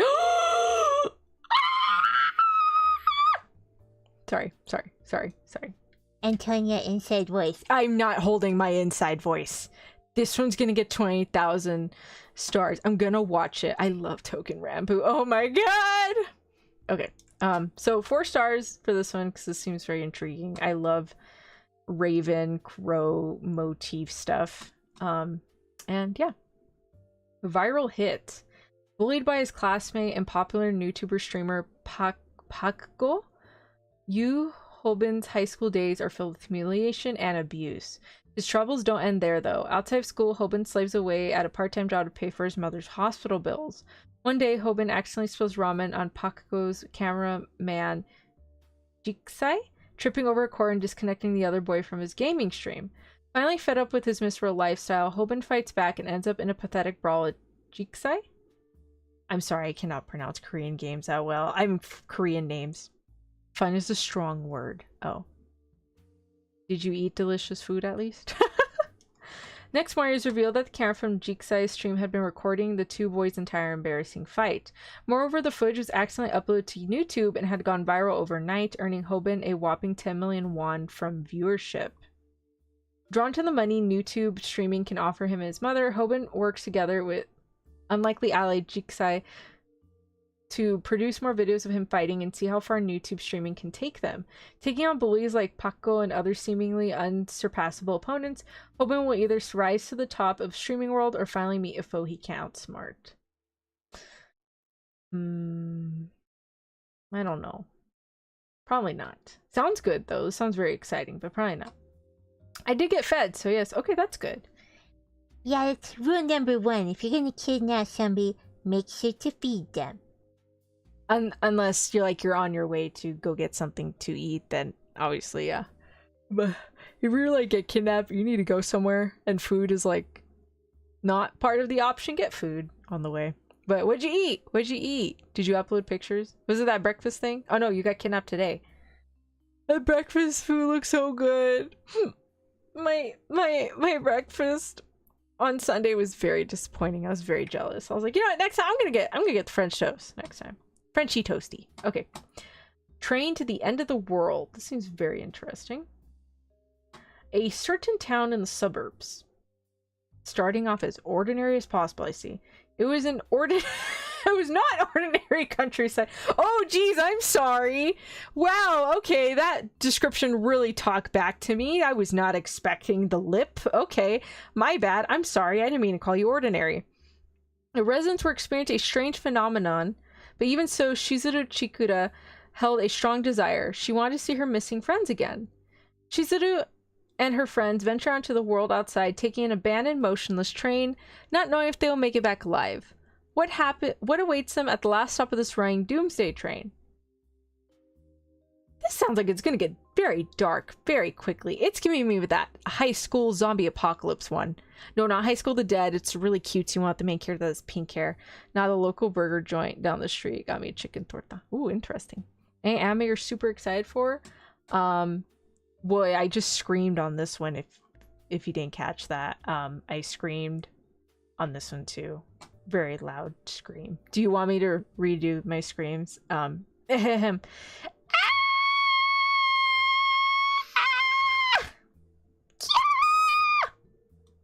So yes, I'm very excited. Token Rambukai. I don't know if I can go watch this one. Maybe not. I don't know. I'll give it 1 star. I'll maybe watch it. 20,000 stars. Same with Reincarnated Slime. I'm for sure going to watch it. Okay. I love Token Rambu. I would play the game every day on my laptop. And unfortunately, they did close the English and Chinese servers for the game. I think it had only been open for like 2 years before they decide, okay, we're gonna close it. So I am really sad. I lost my swords. Mikazuki. If I had to pick a favorite sword, it's probably Mikazuki Munechika. And then my second favorite sword is Hyuga, who is actually, coincidentally enough, he was designed by Yanato Boso, who made Black Butler. So I think that's why I really liked it. And I think Lamb, if you guys don't know who Lamb is, she is a very prominent character illustrator. At least I think it's a she. I think so. I'm not too sure. Sorry, Lamb Sensei, but Lamb Sensei has done several character designs for several very well-known VTubers, as well as character designs for a bunch of anime and video games, specifically the Symphonia, a mobile game. They had Lamb had done a design for one of the recent, I guess it's not recent anymore, probably last year. He had green hair. I forgot what his name was. But I'm super excited. Anime adaptation of the stage play Token Rambu Kyoden Moyuru Honnoji. I'm excited. I'm so happy. April 2nd. Oh my god. Okay. Inside voice, Antonia. We let you scream long enough. Okay. I'll calm down. Idol Master Shiny Colors. Was not watching Idol Master. Really not interested in it. But if you guys are like excited and happy, here it is. And we're almost done. Yeah, we're reaching the end. Okay. Oblivion Battery. I'm not one for sports anime, so I'm probably not going to watch this, but I will tell you all the summary. Bokyaku Battery is a story about a famous baseball battery consisting of the genius pitcher Haruka Kiyomine and skilled catcher Kei Kaname, who was also known as the General. During their senior leagues, they were talented enough to not only win, but also crush the hopes and dreams of many junior high school players that they played against. However, Kaname lost his memory and the two entered Kotetsashi High School, a no-name public high school. In the same school, they meet several talented players who had quit baseball after playing against them in junior high. This is a story of their coming together in a newly established baseball club to play baseball again. Interesting. Again, I'm not one to like watch a whole lot of like sports anime, so I'm probably not gonna watch this one. Oh, I used to be somewhat big into Idol Master. Made it back. Hi Fei Long, welcome back. How'd your errands go? Welcome back, everybody. Okay, Niji-yon Animation, 2nd season. Did not watch season 1, so I'm not too sure what this is. Tonari no Yokai-san. Our cat might be turned into a Nekomata, a rural town where yokai people, gods live normal, everyday lives mixed with a bit of warmth and occasional mystery. Oh, this seems really fun! Ooh, interesting. One summer, the 20-year-old cat Buchio suddenly evolves into a Nekomata. Questioning the reason for his evolution, he sets out to learn more about the transformation together with the transferring Kitsune Yuri. Mu-chan spies on the crow Tango Jiro as he performs his tango duties and begins to see Jiro in a new light. At the same time, rumors and unfortunate Nue begin to spread. Ooh, I like yokai stories. Okay, 2 stars, just because there's already like a bunch of other stuff I'm going to commit to up here. Okay, Rinkai. Women's bicycling racing was born during the post-war period of turmoil. It had been several decades since its short competitive history came to an end after only 15 years. Women's bicycle racing has been revived as the Rinkai Leagues. With the birth of a major star who is active all over the world, many feel unprecedented excitement. Invincible Queen, Ibushi Silver veteran, and an athlete who has reached the pinnacle in other sports. The challengers came in with only big dreams in their hearts, even though they had no experience in sports. Interesting. Again, another sports anime. Probably not gonna watch it, but if you like sports, there you go. 3rd part of the Shadowverse. Himitsu no Aipuri, new pretty series anime. And then Oi Tonbo. Tonbo Oi, the protagonist lost both her parents in a car accident where she was young and was raised by her grandfather, Gonji Oi, fisherman on the island of Kagoshima and Tokara Islands. Tonbo learned to play golf while using her father's inherited number 3 iron on the island's 3 golf courses, which were built by the islanders themselves. The story begins with Tonbo meeting Kazuyoshi Igarashi, a former professional golfer who has come to Kagoshima in search of work. Okay, for those that don't know this, I absolutely hate golf, so I'm more than likely not gonna watch that one faux show. Again, cute story. Sport anime is great. I hate golf. I just don't like golf. I'm sorry. I don't like golf. I don't. Yeah, Antonia's never liked golf. I mean, we've gone like the little mini golf at like the little arcade places, but like golf, yeah, Antonia didn't like golf. And in my opinion, it's kind of boring. Just a little bit, but like I don't like golf. Just don't like golf. Gas, the new Spice and Wolf is coming out this. It is. It's coming out. Okay, it was you, Fei Long. I couldn't remember who said it. I had brought up earlier. I said, you know, somebody likes Spice and Wolf a lot. I can't remember if it was Whelp or Fei Long. Was it you, Fei Long? I think it was. Yeah, we got Spice and Wolf. Yay! Since y'all were a little late, I'm gonna go ahead and go back up to like show y'all some of the ones I do plan on watching, and then we're gonna go over last season's. Ooh. Oh my god, it's a legendary double eagle puck. What? New Spice and Wolf? It's they're bringing it back. They're gonna redo it. It's a reboot, I believe. I'll check it right now. I'll show you guys right now. Another golf one. A young boy, Gwaine, lives in the mountainous rural area with incredible love for baseball and making the ball really fly. What? One day he runs into a visitor in a small area and she introduces him to a sport that can really make a ball take to flight. Golf. It just takes one shot and Gwaine is hooked. With his grandpa's approval, he sets off to Tokyo with this mysterious woman to learn all he can about golf, encountering many colorful characters, obstacles along the way. Again, I really hate golf. You will never see me watch a golf game and or a golf anime. Might have been me, perhaps. Could you imagine that being a line? What? Elmo at hating golf. Oh, the legendary double eagle putt? Oh. That's my attempt at a golf anime special move. Oh, I got you. Okay, Saint Saiyan, Mahjong Sulkan. The fuck is this? What old owie vibe is this? What the heck? Dude, like this is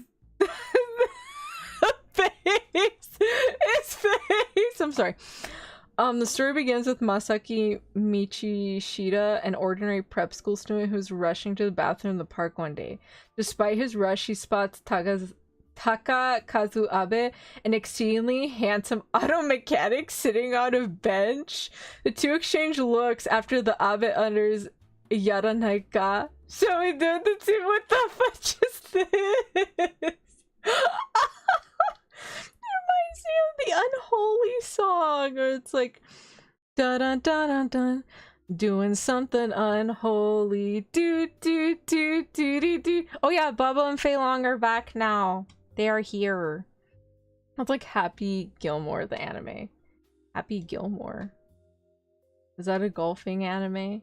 Is it sports? I'm not anime. It's a TV show, right? Garcelle is somewhat similar to the anime relieved face meme.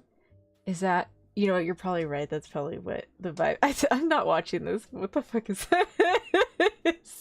What is this? Oh, jeez. Okay. Well, good luck with that. Look back. Fourth grader Ayumu Fujino regularly draws 4-panel manga for her school newspaper and is lauded as having the best artwork in her class. One day, she's asked by her teacher to turn over one of her manga slots in the school newspaper to a truant student named Kiyomoto. When Kiyomoto's Papa manga pops up alongside Fujino's, it receives high praise for its detailed artwork, making Fujino furiously jealous. Refusing to be beaten by someone who barely attends school, Fujino devotes herself to learning to create manga. As time goes on, though, her goal of outshining Kiyomoto seems to only get further and further away, and Fujino, now in 6th grade, eventually gives up and quits making manga. Aww. Graduation day arrives, and Fujino is asked to deliver Kiyomoto's graduation certificate to her. Through chance, the two end up coming face to face. Their unexpected meeting will end up having consequences far beyond either of them could ever predict. I am intrigued. It says drama, too. Okay. 2 stars. I'm gonna watch this. I'm gonna show you. You've never seen Happy Gilmore? Should I?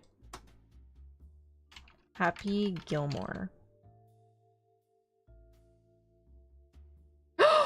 Oh! Yes, I have. Which one is it? Which one is it? Why are you laughing? It's the... Oh my gosh. It's the one with Adam Sandler and the crocodile. Crocodile. Oh, that one! Oh, that was funny. It was funny! Yeah, okay. Okay, so Happy Gilmore, Adam Sandler is just some dude who's trying to buy back his grandma's house or something. Or his mom's house, I can't remember. And he's really good at golf, so he joins this competition. And there's this scene, it's so funny. There's this scene where his teacher had gone like attacked by an alligator or something, and so later on, as a thank you, Adam Sandler had killed the alligator and gifted it to the teacher, and the guy freaked out so bad he fell out the window and he died. Oh yeah, that was really funny. I remember that scene. Okay, I remember now. I think he ended up making money through like Subway commercials or something. No, the Bob Barker vibe, but the croc. Not the Bob Barker, but no, the alligator was so funny. He's like, ah! And he like falls out the window and he dies. I was like, damn, the crocodile really did you in. Very indirectly, might I add. Oh my god, that was funny. Okay, Code Geass. New Code Geass project. Blue Lock. Oh, spin-off series to Blue Lock focusing on Seishiro Nagi. Okay, nice. This looked really good. Honestly, when I first saw this, I thought it was an action anime, and then I read the description. No. Wait, what happened? I don't think it had a description. I can't remember. I remember watching it like episode 1. I was like, what the hell? Is this a soccer anime? What? I can't remember. Let's see. But yeah. Alright. Detective Conan movie 20. Oh my god. New Code Geass. Uma Musume Pretty Derby beginning of a new era. Okay, movie version of Musume Derby. Trapeze. What the hell is this? Rabbit's Kingdom the movie. Why are there a bunch of rabbit boys? What? Okay. Sorry. The novel depicts the 10 years of a girl who aims to be an idol. Yu Azuma, a high school girl, aims to be an idol. To achieve her dream, she sets 4 rules for herself. She will not be active on social media. She will not have a boyfriend. She will not stand out in school. She will make friends with beautiful girls from the north, south, east, and west. Okay, I understood the first 3, but I did not get the 4th one. I was like, what? I guess get connections? Probably not gonna watch this one, but interesting. Omuroke Dear Friends. Part 2 of the spinoff of Yuru Yuri featuring Sakurako and her sisters. Aw. Rabbit's Kingdom the movie. Oh, music. Okay, so it's an idol one. Why are they rabbits? Is this like a special music video where they're rabbits? Who knows? All right, Gintama no on Theater 2D Ikoku Keiseihen? Keiseihen? I think. I butchered that. Very sorry. Okay, haven't seen Gintama, so... But if you're looking for the movie, here it is. It's the compilation film of the Cortisone of the Nation arc, episodes 5 through 9 of the 3rd season, featuring additional footage. The movie is part of the Gintama 20th anniversary project. Interesting. Alright. Kura Yukaba. Business is slow for the Otsuji Detective Agency. Ooh, I like a good detective anime. Sotaro and his juvenile sidekick Saki will take any job that comes along, even one that sounds like a lot more risk than it's worth. It's festival season in the city, but away from the public eye, a wave of mysterious disappearance has occurred. A newspaperman hires Sotaro to investigate, suggesting that answers might lie somewhere in the dark. The notorious anarchic Mesa is the city's physical, social, and moral underground. Satoru! Okay. Satoru subcontracts the gig to Saki, but soon enough to regrets it when the kid also goes oh shit. Well then. Now Satoru is obligated to venture into the dark himself and confront its dubious subterranean denizens, including the malicious Laughing Mask Gang and the renegade police squad piloting the fearsome Demon 463 armored train. I'm already very confused and I don't know if the... Oh, it's original! Alright, y'all better be explaining the Demon 463 and the Laughing Mask Squad. I heard a boop boop boo. Lena, did you see You Can't Leave Now?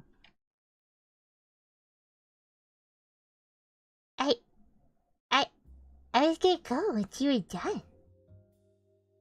Guess I have to stay now. But anyways, thanks for the cookies, Bubba. Thank you, thank you. Nom nom nom.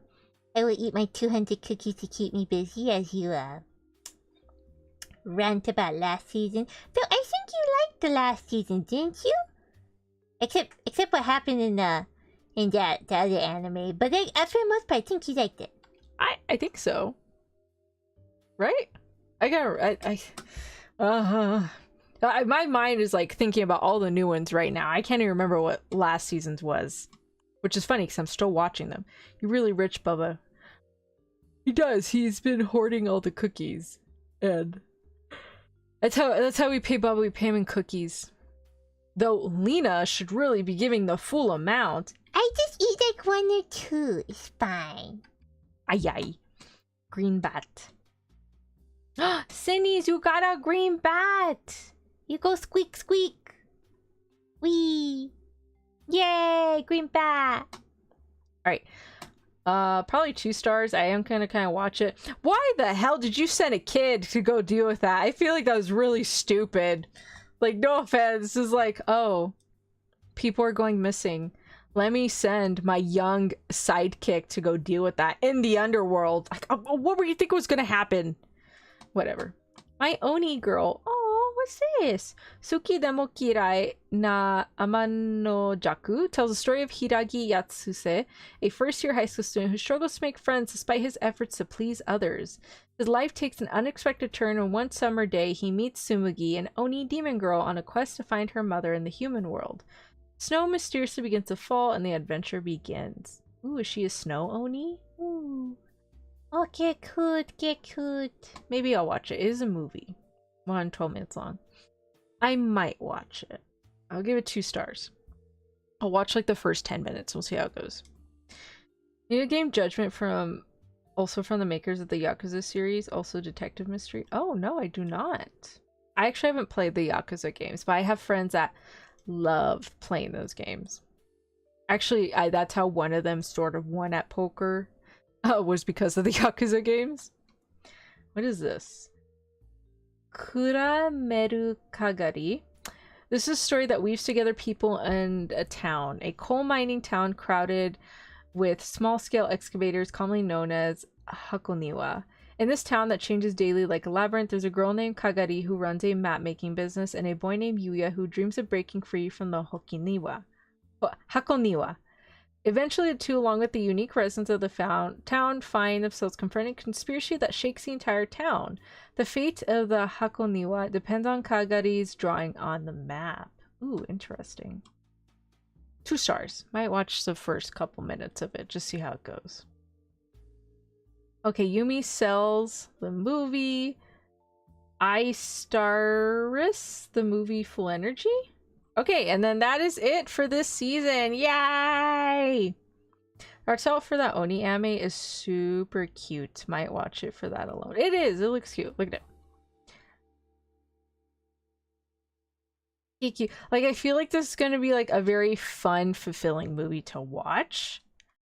But I don't know if I'll sit down and watch it. Who knows? Okay, so for sure I'm watching this one.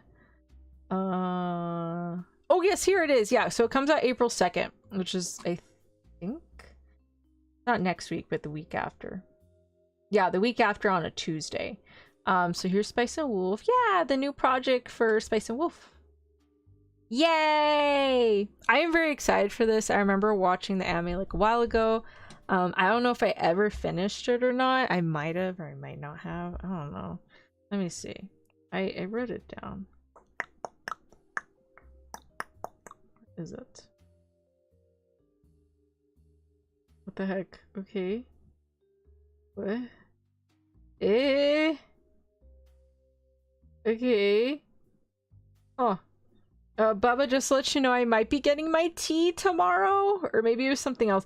I don't know. I've literally gotten like 6 emails saying we're gonna reschedule your delivery for the tea. I was like, God darn, okay. Let me see. I don't know if I ever finished Spice and Wolf. Let me see. Anime. Spice and Wolf. Yeah, I didn't. Okay, I didn't. How many seasons are there? What? I don't remember. Alright, and we're watching that long, sorry, hold on. Wait. Let me see. I'm so happy. Yay! You got green bassinis. Hosted with Slime at Mochi Tensei? Bet. Okay, Judgment is definitely worth a play if you ever become interested. Let me look it up. Judgment. Oops. Game. Ooh. Looks interesting. Alright, I shall think about it. I shall add it to the list of games. Thank you for the recommendation. Thank you. I remember watching that long ago and not understanding a thing about what was going on. I was confused the first portion. I think that's why I stopped, was because it got so into the merchant side of the show that like I was just getting so lost, especially when they dove into the currency talk. I was like, whoa, that's it. I'm just gonna skip that part. But I'm super excited. Yay. So I'll be watching that for sure. Watching this one. Gonna watch the episodes for these. Episode for that one. For sure gonna watch this one. This seems really funny. For sure gonna watch this one. Watch an episode or 2 here, episode or 2 here. For sure watch this one and this one. Episode or 2 here, episode 2 here. This one as well. This seems very interesting. I don't know why his eyes look really freaking scary. And I don't know why her eyes look like that on the like on the front shot. Just I don't know. It looks very strange. But I'm gonna watch that one. Episode or 2 here. Episode 1 just to see. I don't know. Again, I have serious trust issues with the reverse harem anime with vampires. I can't. Episode 1 or 2 here, episode 1 or 2 here.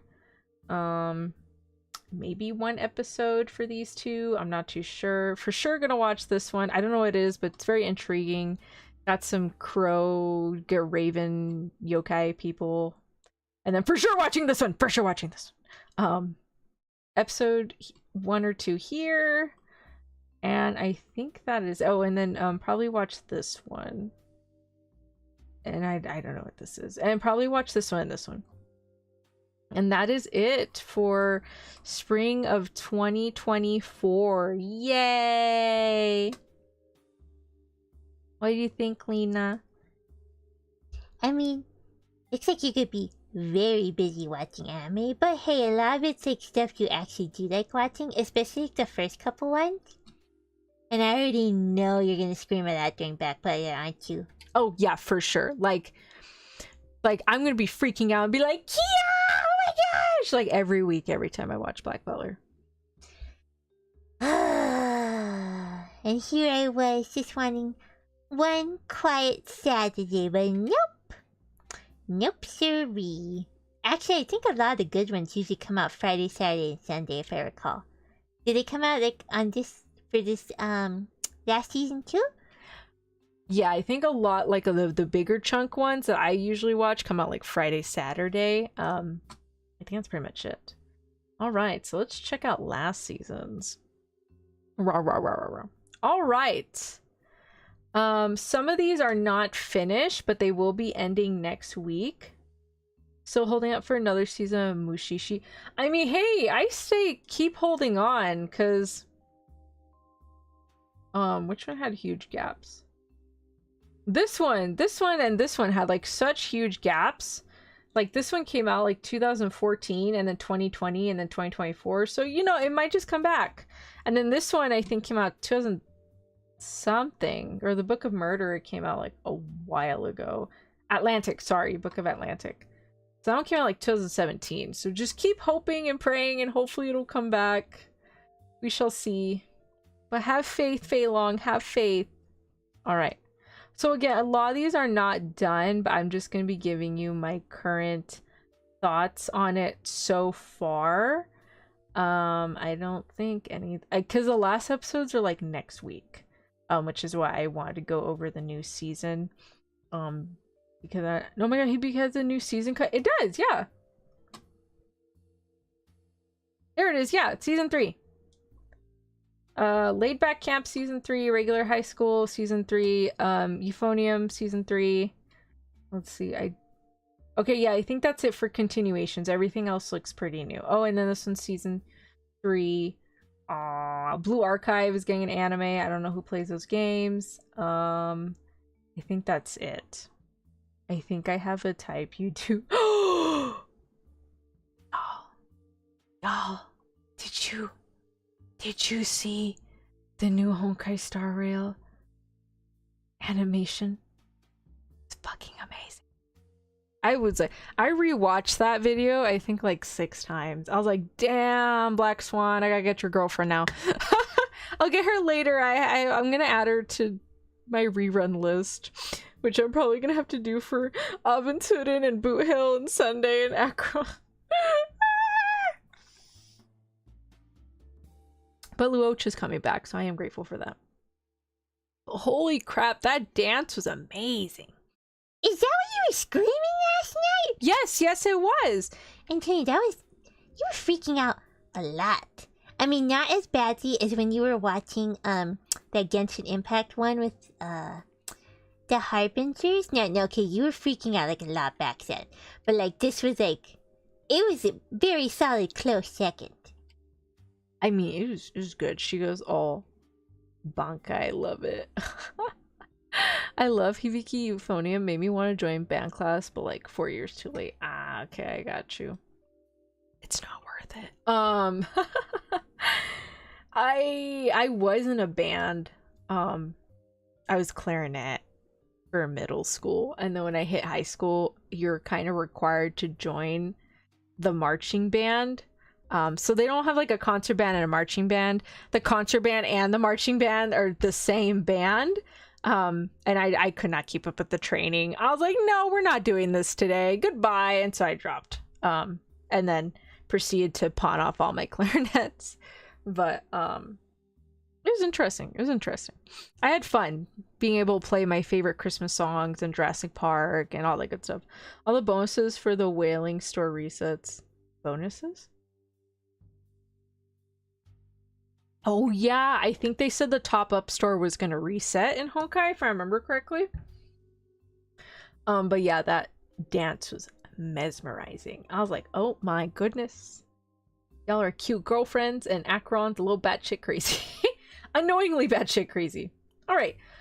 So yeah, I just haven't finished some of these, but they will be ending next week, which is why I did want to have the anime talk now.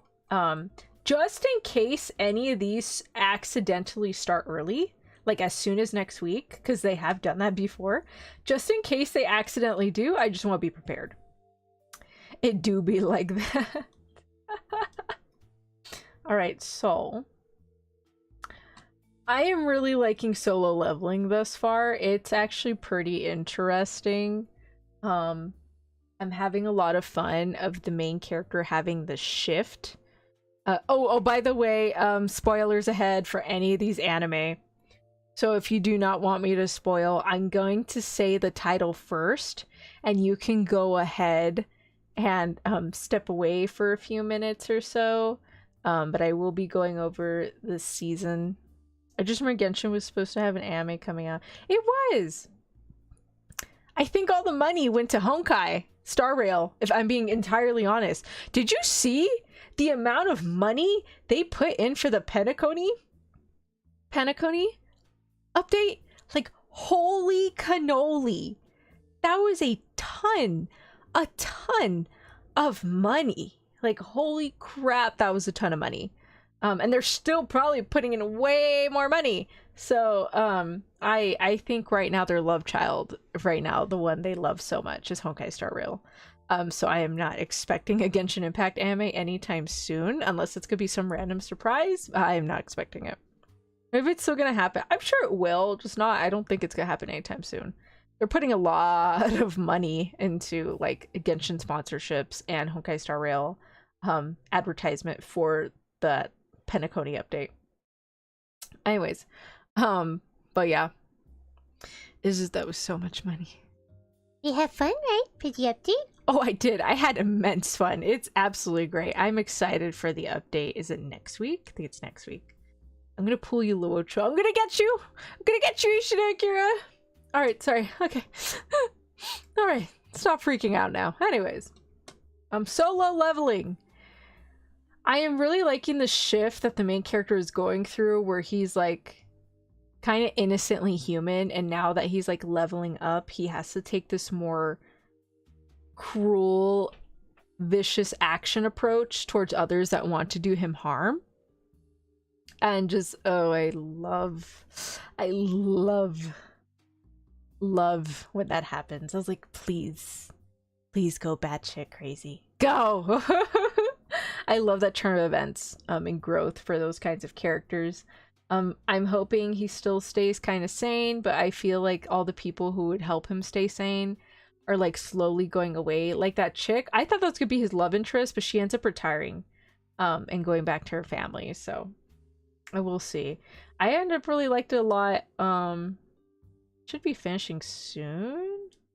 I don't remember. I think episode 11 comes out. Remember, Tony, if you need emergency funds, you can always sell Lena.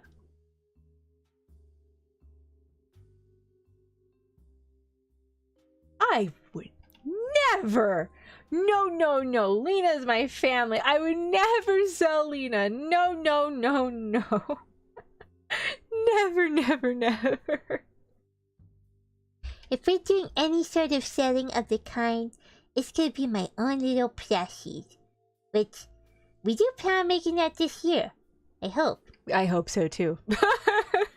But no, I would never sell Lena. Lena plushies, yes. I already put that as my priority list. If I need to get any sort of merch out, it's gonna have to be a Lena plushie. I believe Lena would sell it to. Lena, would you sell me? Well, if I'm being entirely honest, I don't think I'll get much for Antonia. What is that supposed to mean? Antonia, you're a vampire that doesn't like going outside for obvious reasons. You can't cook, you burn things down, and you just like to sit and read. You're not very street smart. I mean, she's got a point, but still, would you sell me? No, I would never sell you, Antonia. I love you. I love you too, Lena. Thank you. We would never sell each other. But if we had to depend on the value, you're broken. Dad, why am I hurting? You're broken. She don't drink blood. Exactly. Like, All right. We don't need to compare our monetary value against each other, okay? Okay, settle down. All right, so Class of Elite season 3. I think Gyoko had recommended this anime. He said it was pretty good. Haven't actually sat down to start it. I've been finishing the other things. Mashle, Magic and Muscles, a Divine Visionary candidate thingy. I love the description Barnes & Noble's employee had for this. I saw it on TikTok. It said if Harry Potter were a gym bro, and I was like, you know what, that makes sense. I love this show. It's so funny. I feel like I am purely watching this because of MASH. Like, every time I had to see other characters do like full-on fights, I felt like I was getting bored. Even in the current fight right now, which is like a big deal, MASH isn't there, but now he's back. He came back at the end of that episode. I'm like, yes, beat them up. I have grown immensely fond of this character just punching people that want to hurt him. He says I'm gonna beat the snuffing out of them. I was like, you go. I had so much fun watching this. I'm excited to see how the season ends. Oh my goodness. All right. Okay, don't hate me. I know a bunch of people really, really love Delicious in Dungeon. I got bored. And Lena wanted me to stop asking for really crazy requests. Yeah, I was not about to go hunt and cook monsters for you. I just told Antonia, look, Antonia, they have teasers at Walmart. Eat that. But yeah. I mean, the food looks good, but every time Antonia would watch it, she'd be like, can you make me something? I'd be like, no. I will not. Go to Walmart, get a TV dinner, put it in the microwave, and done. Bam. Delicious. That was it. Like, I just kept getting hungry every time I watched the show. But most of all, I got bored. I was like, okay. We walked through. We made a dish. The elf chick is like freaking out because it's like, I did not even know we can eat this. I haven't watched that. It's okay.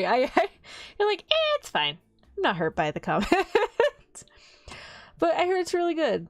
I got bored, so yeah. Anyways, the food looks really good though. I would eat it. I would for sure eat it. Okay, this one, the Moonlit Fantasy. I know I said I was gonna watch season 2 because I like season 1, but I didn't like season 1 enough for me to like actually sit down and be like, okay, let's go. And I just lost the motivation to watch it. I was like, oh, I don't feel like it. I really don't feel like watching it anymore.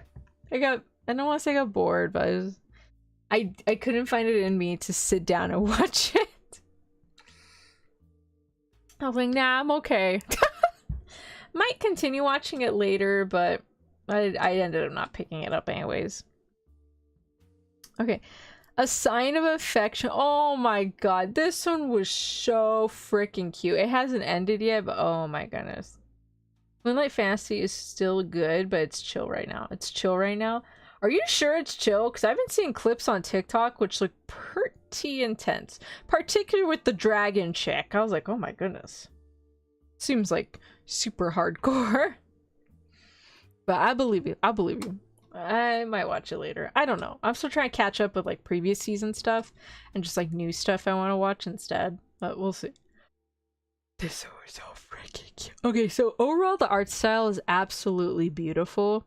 I love the art style. It's so cute. The main character is hearing impaired, so she can't hear. And she ends up falling in love with this dude, Itsuomi, and he's asking her like, hey, teach me sign language, because that's how she communicates, is through sign language and through her phone and writing down stuff. And they ended up becoming a couple, and it's so cute. And like, this is another, I mean, they're not a couple yet, but him and Itsuomi are cousins. Rin and the main character Yuki are friends. Rin likes Itsuomi's cousin. This is Oshi. He is Yuki's childhood best friend. These two are Itsuomi's best friends since high school. This is Shin and this is Emma. Emma had a crush on Itsuomi. Itsuomi never liked her back. Shin has had a crush on Emma. So Shin was expecting them to get together. They never did. They did. And Shin's like, okay, well, I'm gonna shoot my shot and ask her out, you know? So I don't know how that's gonna fare. But yeah, it is really freaking cute. It's so adorable. It's just a good one where you just want to sit back and just watch a cute little romance. You're like, oh, get cute, get cute. You know, it was a good feel good show. I really liked it a lot. Okay. Did not watch that one, did not watch this one. Dangers in My Heart. Ah! Okay, this season actually didn't make me cry as much as the last season. Hi Vercon, welcome. Sorry, I read your thing right here and I was like, oh wait. Sorry, I just get so involved in talking about certain shows that I'll just like completely zone out. But like, hi Vercon, welcome. Fun note, every time I listen to you do the season anime talks, I always binge my anime. So even though you talk about the anime, I never actually watch it until the series is done later. That is completely understandable. I have a few friends who do that, actually. Well, they'll wait till a show or anime is done, and then they'll just binge watch it. I have done that a few times with some of the Netflix shows, just because Netflix does like a batch release. So I quite literally, I have all of this, the whole series is done at my disposal. I can watch it whenever, you know? Like that one, Lena, what was it? Which one? The Omnioji one. I think it's just called Omnioji. Oh, right. That one was a Netflix one that came out, and that was really, really good. I was like, ooh, I like this. This is nice. So, but that one I did take my time on. Just because if I lay down or sit down for too long of a period of time trying to binge watch something, I will legitimately get a really bad migraine headache and just... Okay, I say migraine because it's usually pulsing on like one side of my head, but it's usually a really bad headache. Is generally what I'll get. Not gonna lie, I had mixed feelings for the second season of Danger. Okay, why'd you have mixed feelings? Out of curiosity, like what was... I'm not judging or anything, I'm genuinely curious why you had mixed feelings about season 2. I know season 2 did not make me as teary-eyed and like doki doki as season 1 did. I think I laughed more in this one than anything. This one was just a really funny watch for me, especially her dad. Oh my god. Okay, so her name is Yamada Anna Yamada, and then Kyotaro Ichikawa, this guy. And her dad is huge. He is ginormous. He's like this big bulk of a man, and he's a chef. So he's like this towering giant. He's like super duper tall. That's what I meant by he's huge. He's like super duper tall. And he's kind of like Kyotaro. I think that's why Yamada ends up liking Ichikawa so much, is because like her dad is very much the silent, shy type of gentleman, and he's so cute too. Like Ichikawa's the only boy there, and she's with her friends at her house, her apartment, and they're making chocolate. And the dad offers to play video games with Ichikawa, but he like hands him the controller, and then they just sit there. And then the dad's like trying to talk to him, but he talks very low. It's really cute. I had so much fun. Same, I usually do it in segments. I usually watch 3 to 4 episodes at a time, maybe 6 tops if I really like the series. I try and squeeze in as much as I can, but once my headache hits, I can't do it. Yeah, and then Antonia's like, Ina, my head hurts. I need medicine. I'm like, okay. Go to your room. Go take a nap. And she's like, okay. And I walk in, she's on her phone. And I'm like, Antonia, give me your phone! Take her phone away. Leave her in the dark room. Turn off her light. She's screaming, no! I'm joking, I don't try out the light, but Antonia has a clock that glows in the dark. So she'll leave that on and turn off her light. Cause what do you say about light?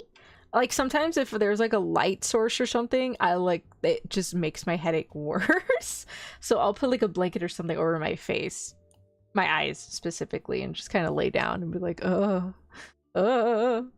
But usually my headaches don't go away until I sleep it off completely, and I'm just like, ah, damn it. The last few episodes so far feel like a limiting potential love rival the week sort of pattern. Yeah, I guess so. I feel like there was never a love rival to begin with, though. It just feels like something they had to establish. Like, okay, you have to, you know, you're in love with this person, you love this person, now acknowledge your feelings, you know, make it known to not only yourself but like to others, like, you know, I am in love with them. Sorry, wrong chat. What happened? I didn't even read the message. What did it say? What did it say, Bubba? I'm curious now. Who are you chatting with, Bubba? No, I was kidding. Last we have so far, I feel like oh wait, potential love rival. Yamada's mom is hot. Adachi's mom too. Oh, I know. I remember Adachi's mom. I was like, wow, they're very pretty. Oh yeah, Yamada's mom is also very hot. I love how when Ichikawa calls because he's worried she got like attacked by a stalker or something. And the mom, and so he uses the dad's phone, and the mom answers. She's like, "Oh my god, honey, did you miss me?" Aw, and I'm like, this is so fucking cute. Don't worry about the bodies, Tonya. Bodies? I'm sorry, what? There's corpses? Huh? Do you need help burying them? I will eat them. Lena, do not volunteer get rid of bodies for crime scenes. But what if they're bad guys? I still don't want to hide the bodies for a crime scene, especially if you weren't involved in the crime. That's true. What if there's like mean monsters that try to attack you, Antonia? Then what? Can I eat them? Oh, why are you asking me as though you don't already eat them? Oh. Oh yeah, that is true. What about the I know. Bubba says something about the bodies. The bodies. Bubba watching multiple shootouts. Okay, I feel that. I just feel like some characters exist for the sake of lighting the fire under each ghost. That's the way you said it. What's this body? I'm not too sure. That's funny. Okay, I understand. Yeah, I feel like this just had way more comedy in it in season 2 versus like the very pure love, innocent feelings that I got from like season 1, especially the part when his like inner demon dude comes out and he's like shirtless with an angel, and I'm like, what the fudge? What is this? It was just really funny. Also, it's funny that Yamada's coworker, like this really cool model, was actually her stalker. Lena's so cute. Lena, Cindy says you're cute. Thank you. Meow meow meow. Alright, so the wrong way to use healing magic. I did not watch this one. Didn't watch this one. Oh my god, I love the art style for this one. It's absolutely beautiful. I'll get to it right now. Okay, one I was literally not expecting for it to be as good as it was The Witch and the Beast. Like, wow. And then, oh my gosh, it got better. It got way better. Because Ishida Akira was in it. I was like, oh my god, is that my man? Oh my goodness. He plays one of the characters in the later episodes, and oh my god, yeah! I was so excited. I literally started crying. So it's Ishida Akira. Is that why you were freaking out? Yes, it was. Chulina, she is. Dude, that devil dude is crazy. What devil dude? Oh, the angel crazy dude? Or you mean like the characters? Yeah, no, Ishida Kira showed. I was sobbing. It was great. So obviously he's my favorite character. But yeah, I legit wasn't expecting it. I don't know. I don't know what I was expecting. And it just ended up being really insanely good. I don't know if it's as popular in the West, or if it's even popular in Japan. I just know, like, oh my god, it's really, really good. My favorite detective arc, like, because it's different. This blonde chick is trying to find the witch that cursed her, and he's just with her. It doesn't say who, where, what, but they do work for the Order of Magical Resonance, which basically helps solving crimes involving magic, or just problems involving magic. Mainly they're looking for witches, capturing them, and taking them back to the organization. That's their main thing that they do. The double character and the dangers. Ah, okay, got you. That's the main thing they do. Again, I'm going full review here, so I am spoiling these. But she actually, so she kisses witches on the lips, and her soul gets transferred into the body in this coffin. Not the guy, but the body inside the coffin he is holding. And it's this really big, bulky monster of a man, and he's like really powerful. You still don't know what he is. His name is so her name is Gidu, and he is, what's his name? Ashaf. That's his name. But yeah. So I still don't know what the curse is. It's still pretty mysterious, this duo, but I love the range of characters. They have a necromancer, who is a witch. They have the paladin order, which each Dakir voices the captain of the commander, who has a contract with an elemental. So those are like the main ones aside from this duo. The arc that I really loved was actually the one where they were helping the detective with the witch that was like mutilating people. And I think the detective's voice actor was actually the same person who voice acted Shinchi in Genshin Impact. That's how I like distinctly remembered as I was watching this. I was like, hey, that sounds a lot like him. And I found it was the voice actress for him. And that one took like a really weird turn. Not a weird turn, but I wasn't expecting it. So there is this witch that kept killing people all around her and was just like just being a real ass, you know? And so she could not figure out why this witch hated her so much. And so you end up finding out. So what the people that killed this chick, so the witch killed her 2 sons, it killed her boyfriend, it killed a bunch of her coworkers, it was like targeting people in the town, all sorts of stuff. And so finally at the end you found out that the witch actually wasn't a witch. It was her sons that found a grimoire, and they were in love with her. And so basically what happened was she wanted to adopt children, but she didn't adopt like young kids. It was like teenage boys. So she adopted these twins, these 2 teenage boys, and she adopted them, and she treated them like her own sons. And so these teenage boys ended up falling in love with her. They said it was her fault all this happened because she was so young. Why was such a young woman adopting these teenage boys? So they wanted her all to themselves. So they killed her boyfriend. They kept killing all these people. And so what happens at the end, it threw me off. I was not expecting that. She actually kills them. So these 2 are like, hey, do you want us to help you figure this out? And she's like, no, it's okay. I need to take care of this. It's my responsibility. So she gets the fucking shotgun and shotguns both of them. I was like, God darn, okay. Damn, okay. Whoo! Wow. I was like, okay, great. Damn. But yeah, it's pretty good. Wait, that's crazy. I know. I was like, oh shit, it's her sons. And then she just straight up killed them. I was like, okay. Obviously we took that route. I really wanted to watch this one, but I was really scared of this tag. Alright, but I didn't watch it. Didn't watch this one. This one's actually really fun.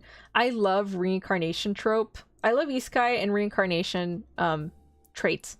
So this one, she actually got reincarnated like 7 times in the same life. Like she wakes up in the same point in her life, and she's like, well, I'm gonna try a different profession. So like the first time she was a merchant, the second time she became a herbalist, the third time I think she became like something else. I can't remember. She tried a bunch of different jobs.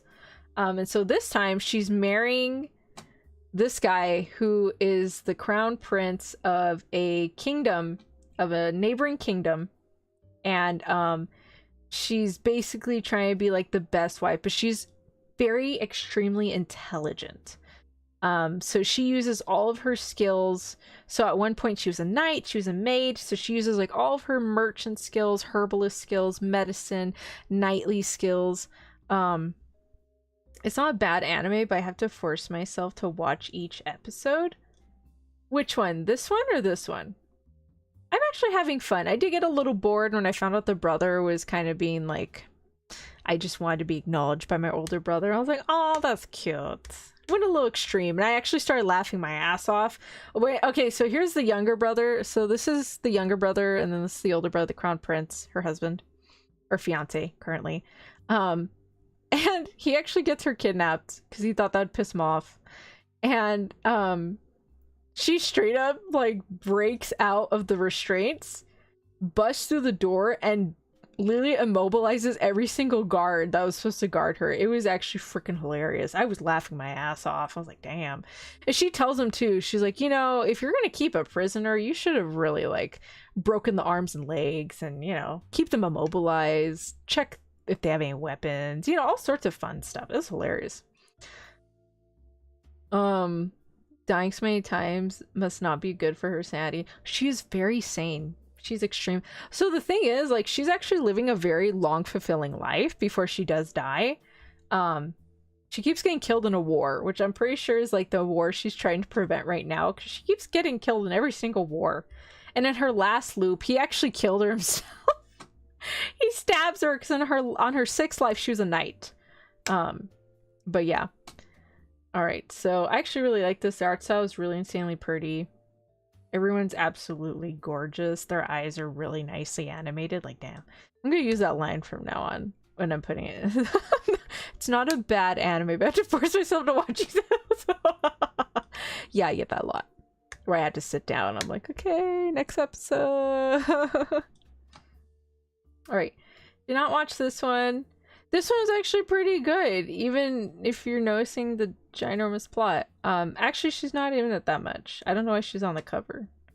These two are on the cover, as they should be, because they're in it. She was only in it for like the first couple, like 2-3 episodes, and that was pretty much it. Nothing exciting. But yeah, it's this adventure, 25-year-old adventurer that wanted to become a mithril, like pretty much an S-class adventurer. And no matter how much training he did, he just could not do it. He just could not get strong enough. And he ends up finding a hidden path in a dungeon. And he gets killed and becomes an undead. So this is like his best friend. She's a sorcerer mage. And then this is guild girl. Obviously gotta have that one guild girl. There's a night girl, but she's kind of gone. She's like no longer existent in like the story anymore. She's just gone now. Okay, so it's not like Rizio or Sandy. It's just no. She's very sane. She's very sane and very studious. So every time she wakes up, she goes with a different profession. Like I said, so she's like a merchant, a herbalist, maid, knight. Like every time she loops, she decides to do a different profession. It's just right before she could leave.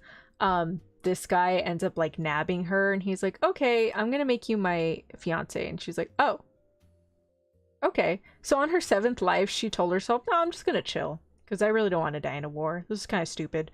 But then now that she's like actually getting married to him, she's like, okay, I'm gonna have to prevent this war now because like he seems like a really nice guy, and I don't see why he kind of went batshit crazy and killed me in my last life, but whatever. So she's very studious, and you know, she's very awesome. I love her. She's badass. All right, big plot. Say no more. Don't worry about it. Yeah, her boob is huge, and she always gets upset because these two are in love with him, but like he just does not get it, and so like, there is at one point where like I think somebody explained like, oh yeah, there's like a young girl or something, and she's like, oh, I'm not young. He's like, well, no, I didn't mean it like that. And she's like, what do you mean rent? And so she's like starting to use like this really powerful like spell. He's like, no, you're gorgeous and beautiful, and yeah, it's really funny. It is a compliment, just that. No, it is. Okay, so what Fei Long was saying is like plot as in like there's like sexual stuff. I don't know, like plot, like the boobs. I don't know how to explain it. I just want to explain it. She's got great tracts of land. I don't know how to explain it. Does anyone know how to explain this in a friendly term? I don't think you can. Yeah, I don't think I can either. I just, if you know, you know. But yeah, it's a compliment. it's a good thing. But yeah, I ended up really liking it. He even has a mouse companion. A little undead mouse that's his friend now. It's really cute. And I like Rent. He's a very good kind of dude. He's, you know, perfect for agriculture.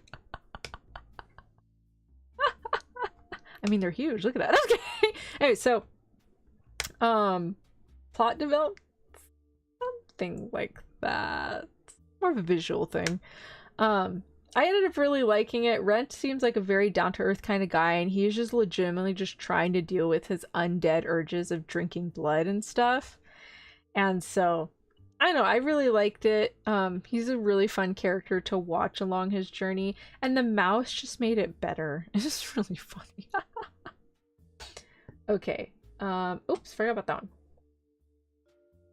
Okay, the art style is like hit or miss sometimes with this one, but it's actually just really funny. It is a fantasy, but I'm actually laughing more than I should. So this chick, so in this world, people are scared of people with black hair or like really dark hair. So people feared her. That's not the point though. Hidden boss. She dies and reincarnates as the villainess who is the hidden boss for this Otome game. But the main character is like, well, I kind of don't want to die. And, yeah, I'm just gonna live a chill life and level up. So she leveled up to level 99 and is like the most powerfulest being in like the entire world. And yeah, she's just super chill and very stoic. And that's pretty much it. But it's really funny because she's just sort of dense. Like this guy right here, he's in love with her. And she said, well, I'm gonna become a countess. And I kind of want somebody by my side, but I also need to worry about my successor. And he's like, oh, okay. She's like, so I was wondering if, he's like, yeah. And she said, will you be my adopted son? He's like, what the hell? And so, they end up confessing later on, in the most recent episode. It was very rushed. So I'm going to admit, it's a very rushed show. Like there are parts where you're just like, okay, this is kind of boring. Can we move on now? And then there are parts where it's like, what the heck? This took like a minute and we're already done. Like the confession scene was kind of rushed in my opinion. The whole episode 11 was very, very rushed, but whatever. But yeah, it's a fun watch where you just sit and laugh at it and be like, ha ha ha ha ha ha ha. Did not watch this one. I love this one so much. You guys have no idea how much I love this one. It is so stupidly funny. Okay, so as y'all told me, he was like super OP. Basically anything he can think of, if he says die, it's gonna die. I think somebody said even the very existence of someone could die. He has been killing people left and right, except the one damn bitch that should really be dead. I'm sorry, I don't like this chick. For good reason. She's like the main bad guy. And I want her dead soon, please. And then that's his friend that he gets. Okay, so what happens is the whole class gets isekai'd to a fantasy world, and this sage lady's like, okay, you guys gotta grow up to be powerful sorcerers and go train. But then there was like a few students that could not get gifts for whatever reason. One of them ended up being a cyborg, and then he's very like super all powerful with his own ability.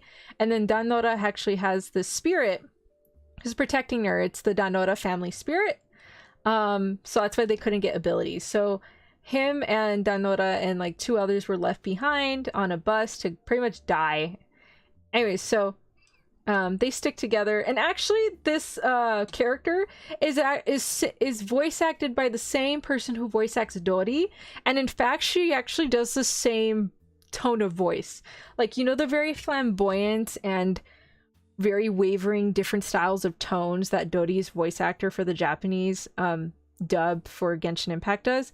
Same thing. I actually didn't click until I was doing the food event, and I was like, why does Dori sound so familiar? And it's because it's the same voice actor. So I was like, oh, they probably just got her and they're like, hey, you know that voice you do for Dori from Genshin Impact? They're like, yeah. And they're like, okay, do that voice. Damn, now they got the whole class being isekai'd, pretty much. Most of them are dead now. They either died of because they were weak, or the main character killed them. A lot of them died last episode, jeez. Okay, so the reason I love this so much is because it's so stupidly random. I can't even like tell you what kind of a show it is.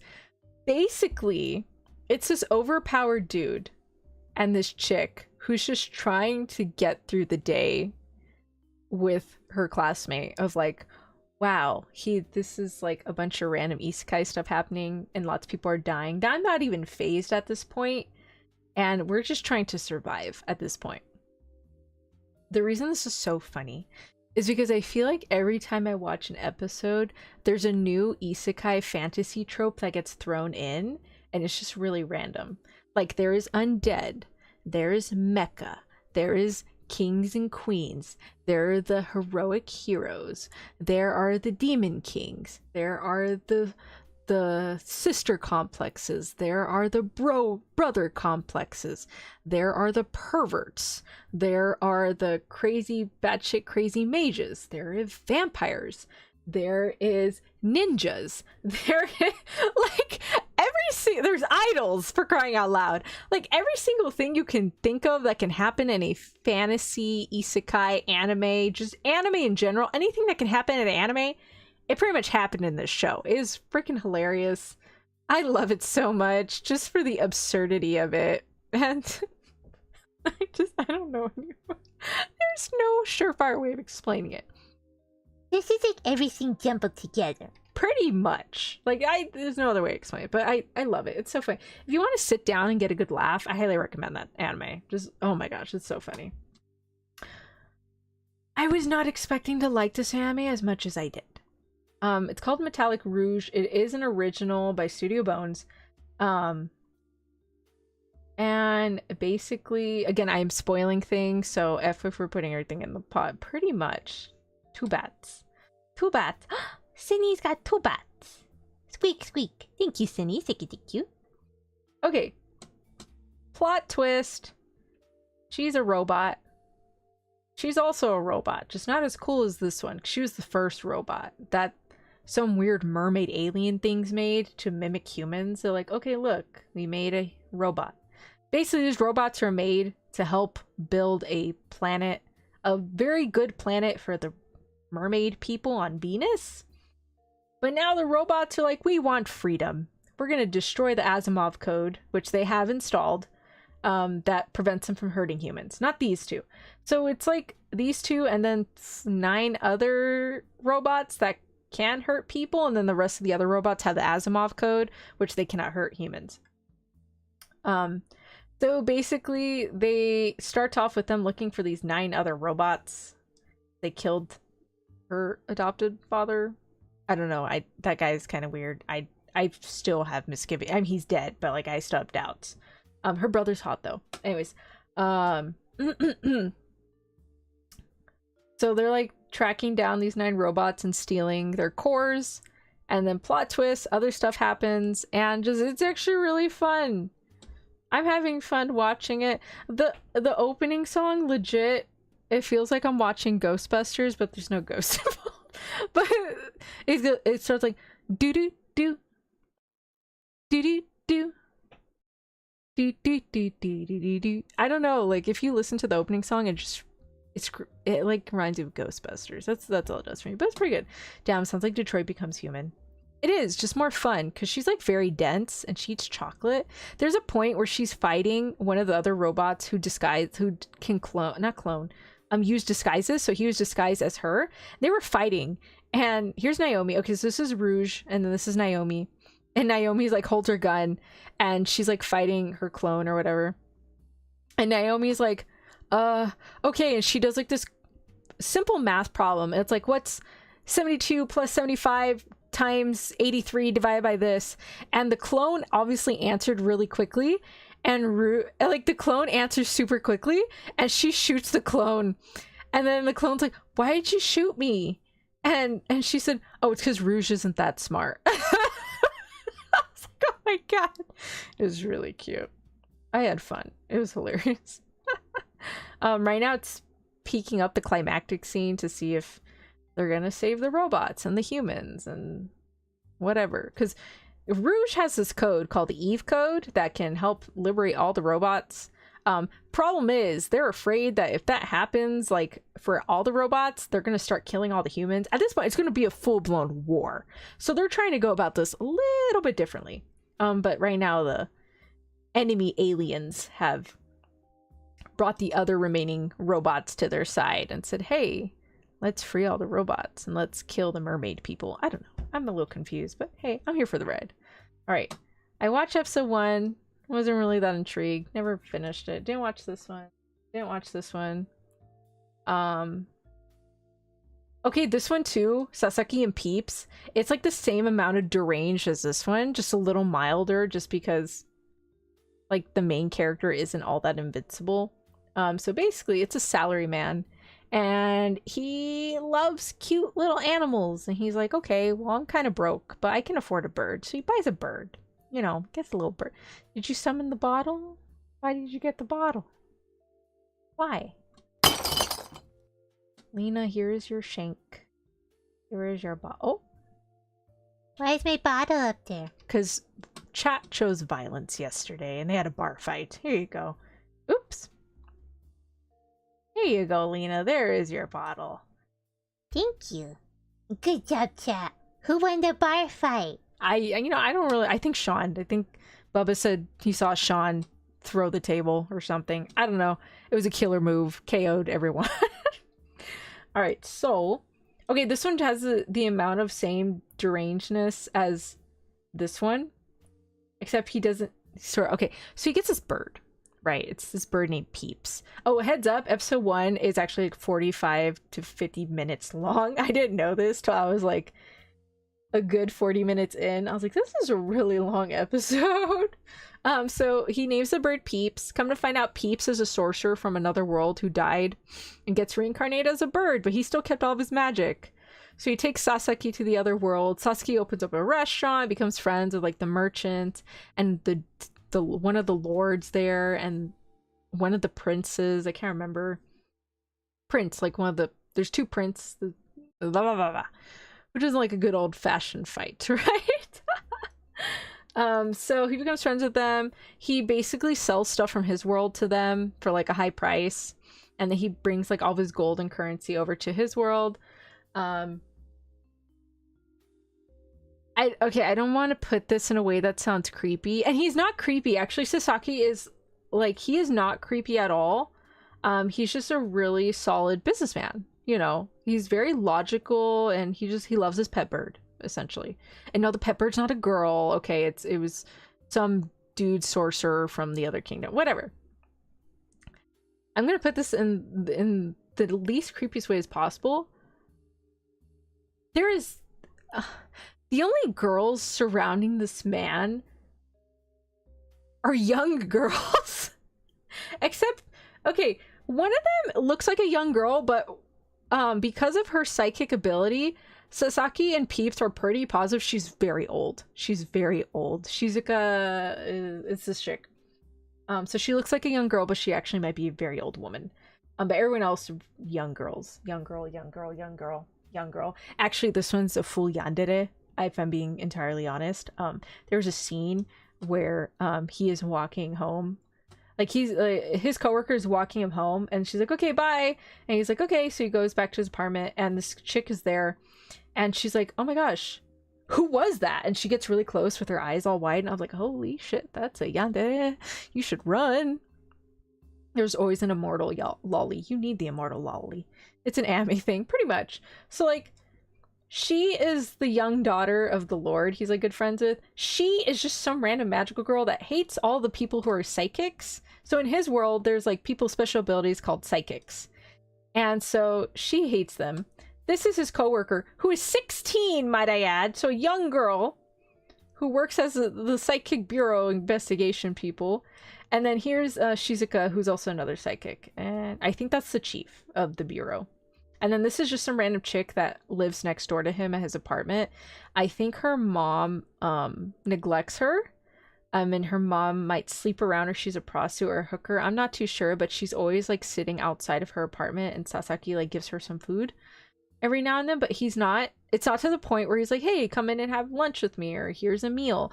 He'll just be like, oh, I bought too many granola bars, or I bought like some bread from this bakery, you can have some, here you go.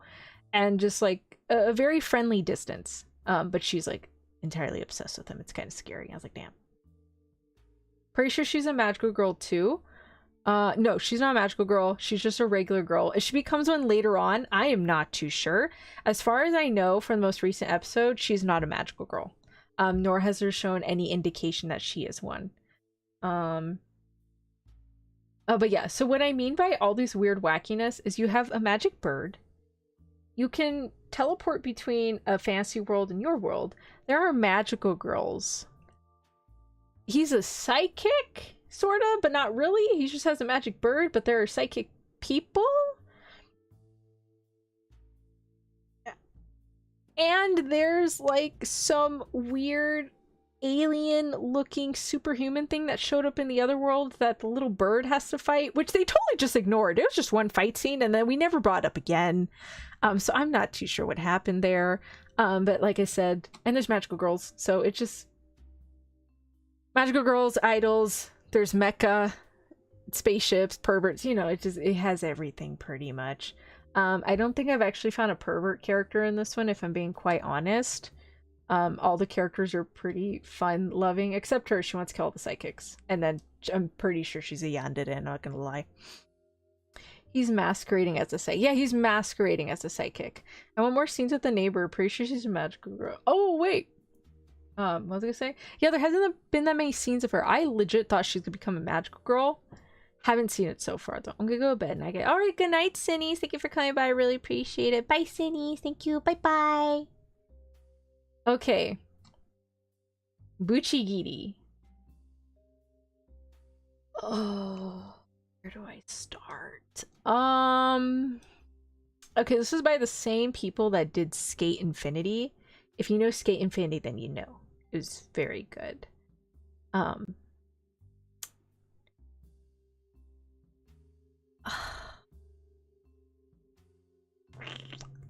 Every anime has the token.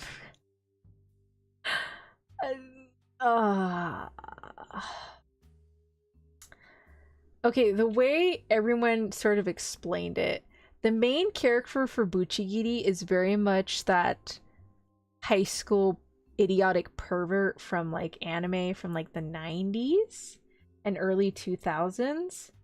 But it just does not let up. The only reason I think a lot of people are watching this show, let me show you. Let me show you the only reason. I think the only reason a lot of people are watching the show is because of the childhood friend, but it's this man right here. Is this sweet, lovable idiot right here.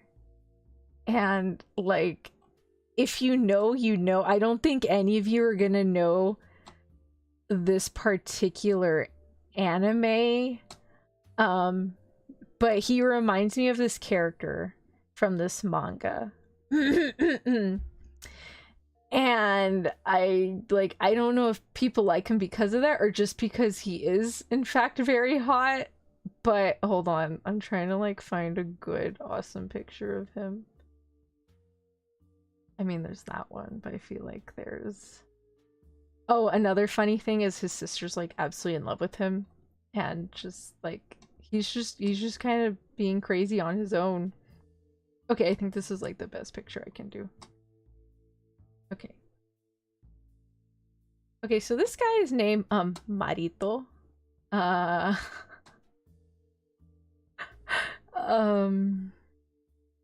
me see. Okay. So this is Marito. How big is that? Oh, it's not that big. So it's this dude. The only reason I think most people actually started watching was because of this man. The way he acts though is so much like Yuri from Yarichin Bitch Club. If you know what the anime is, whether you got dared to watch it or yeah, I think that was the only reason to watch it, is because you got dared to watch it, which I did. I had my friend just like, you know, this is kind of crazy. I was like, crazy how? And she's like, here, I will pay for lunch if you watch one episode with me. I was like, sure. Okay, this isn't the usual friend I talk about. This is like an entirely different friend who I hadn't spoken to in a couple of years. Or since, when did that anime come out? A couple months, maybe like 1 or 2 years I haven't spoken to them. But wow, this is a weird anime. It's called Yari-chan Bitch Club, and he reminds me so much of the pink-haired guy. Like, it's kind of wild. I was like, wow, okay. But yeah, I think it's the only reason people are watching it. But the main character for Ibuchigiri is really so freaking annoying. You kind of just want him to get killed off right away. Just because he's not... Like, I understand he's there for comedic value, but they're slowly trying to add drama into the show, especially because his brother, I think he's dead. He might be dead. So he's going through a rough time, and as his childhood best friend, he wants nothing to do with them. So what happened was, when these two were childhood best friends, when they were kids, he wanted to train to become a honki person, which is like someone who wants to get really strong and fight. And these two are honki genies, essentially. His name is Arajin. As you guys can tell, this is like a very like gangster twist of Arabian Nights kind of a thing. So you like Aladdin, and then you got the genies, and then yeah. Anyways, so they're just two genie spirit honky people and like a shrine. Anyway, so they were trained to be honky people, and they're like little kids, but there's these bullies that were beating up this guy. And then Arajin saw that, and he got scared, and he ran away. Eventually he moved, and he never had to see this childhood best friend again because he feels bad that he ran away and left him for dead. Later on, he comes back to his hometown, and he just wants to lose his virginity. But like, I know there's this trope of like, oh yeah, like hot girls and virginity. You know, I think I heard that tell before and had to Google double check. I regret it. Yeah, I wouldn't recommend looking that up, but that's just like the vibe that a lot of people got when they saw Marito. If they knew that show, if they did not have not seen that show or knew of the manga, would not have known. Gotta dip, gotta cook dinner. We having steak. Steak. Bubby, you should share some of the steak. Nom nom nom. I mean, I still have cookies, but steak. Ooh, delicious. All right, thank you for coming by, Bubba. I appreciate it. Bye-bye. See you later. Bye-bye. Have fun with dinner. Enjoy your steak. So yeah, he's just really, really fucking annoying. He keeps wanting to hook up with Marito's younger sister, who the younger sister's like obsessed with her brother. Like, she just loves her brother in the crazy obsessive way that you think she does. And she just loves her brother. He's just really freaking annoying, and all this fun stuff is going on, and he's just there. Like, I think the show would have been better if he just was not there. Like, he's just not a likable main character whatsoever. And like, he is still actively ignoring him, even when his brother died, and like is looking for support from his friend, and he's like, no, we're not friends. I'm just trying to get laid, okay? That's his only goal, okay? Like, he's doing all this, like, the only time this character acts is because it's gonna benefit her. Like, she said, oh, you should take over my brother's gang so he can spend time with me. Or, oh, you should go stop this fight, because then what if my brother gets hurt? You know, like, anything she does, it's to make sure that her brother gets her attention. But she really doesn't. Like, he does care for her, but it's like, he's not creepy back. He's just really random, and he just likes eating this particular food. I forgot what it's called, but yeah, that's pretty much it. He's like, he's just a wacky man. I love him. He's great.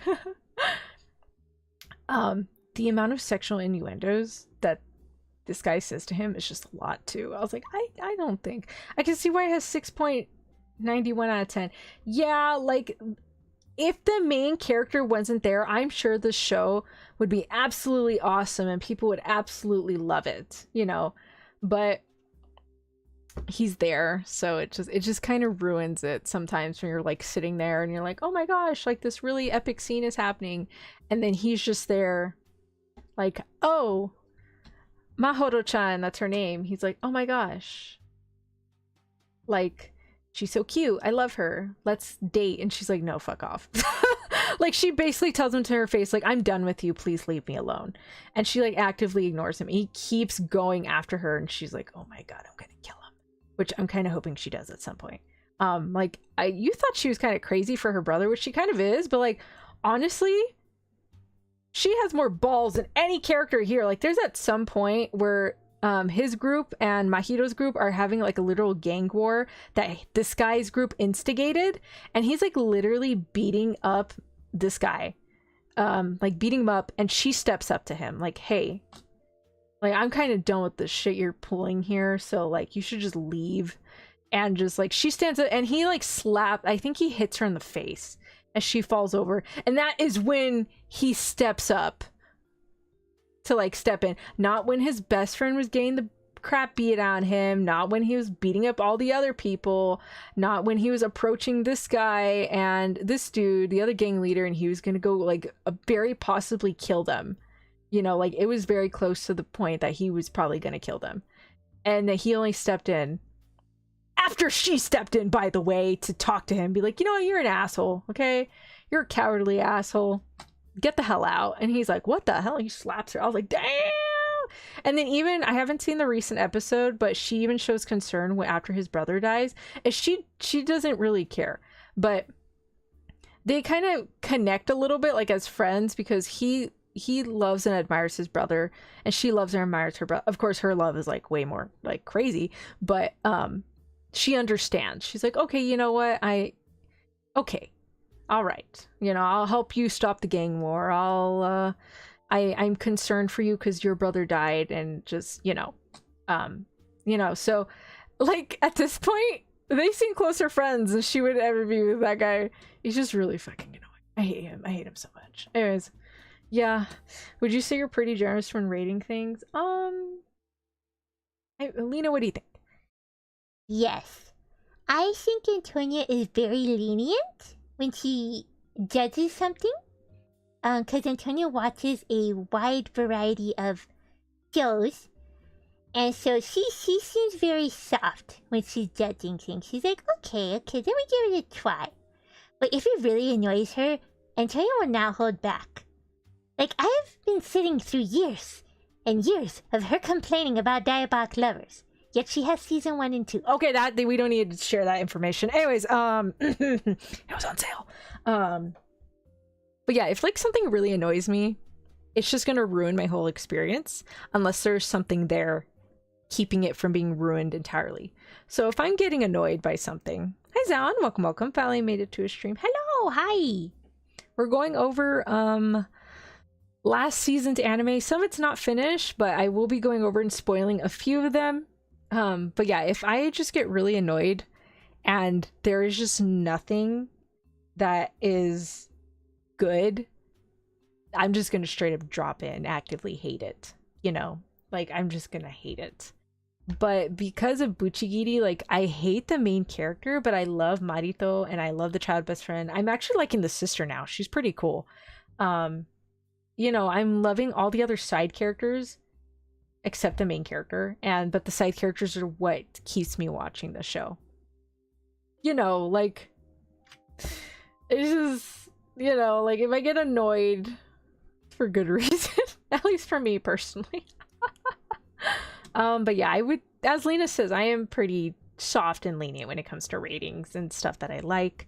I know everyone has different taste. Anytime people ask me for anime recommendations, I always have to ask them, what genre do you like? What do you enjoy watching overall? Then I will recommend stuff that is more to your taste.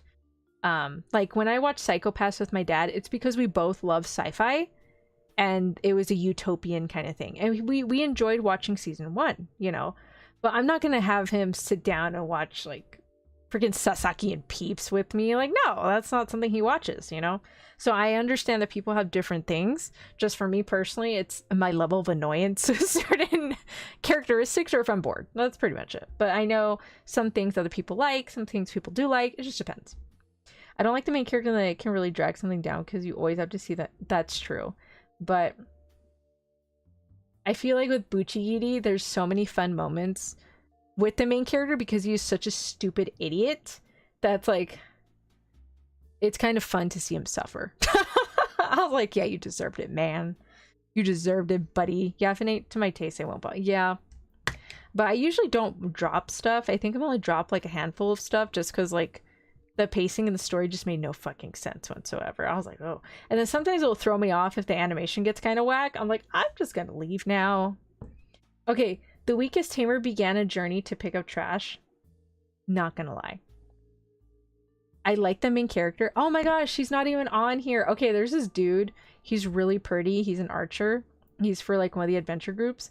I was only watching the show because she finds a found family and that hot guy was in the found family. And I was like, oh, I want to see this.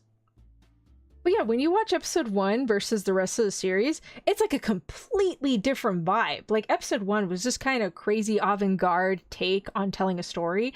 And then after episode 1, it just goes like a regular anime. So that threw me off really badly. I was like, whoa, wait, okay, this makes sense now. What was it? But yeah, it's really fun. Okay, so it's basically this girl. She lives in a fantasy world and people basically get gifts from God. And they can get a skill, and then they get different star levels of that skill. Like you have a 1-star, 2-star, 3-star. The higher the star, the more skilled you are in that particular talent that you get. And so she got a tamer skill, a tamer talent. Unfortunately, she did not get no stars. So it's like MASH, where you have no magic, no lines. You're basically for dead. So her family like wants to kill her. Luckily, there's a fortune teller who was in the village that would kind of tell when it was time to harvest stuff. She took in the little girl and she raised her and be like, okay, this is how you're going to survive on your own, you know? Because obviously nobody wants you, but if you have to leave the village after I die or something, please go out into the town next to the capital and find people you can trust, you know? And oof, poor girl. I know, it was so sad. Like eventually her village chief got really like shitty crazy that he ended up like getting this lady killed. And then he's like, oh yeah, it's the girl's fault that this lady died. So you should like go kill the girl. So like her family and like all the villagers are like actively looking for her to murder her. And she just runs away. She disguises herself as a boy, goes by the name Ivy now. And she finds this really cute slime, gets like a cool tiger, like a panther thing. And the slime becomes her best friend. And it becomes a really strong slime. It actually heals too. And she makes all sorts of friends along the way. She meets these 2 guards. And then she finds this adventure group. Oh, why is the hot guy not here? Damn, now I'm sad. And they basically take her in, you know, like these 2 realize like, oh, this is the runaway kid.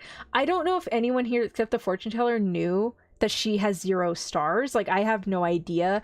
They knew that she probably had like 1 star or no stars, but I'm not too sure. I was under the impression they thought she had 1-star tamer, and they're like, it's okay if you have 1 star, like it's totally fine, like you're a great kid, it's fine. So she leaves, and then she finds this adventure group. I think he's the only one that knows that she is a she, but everyone else thinks it's a boy.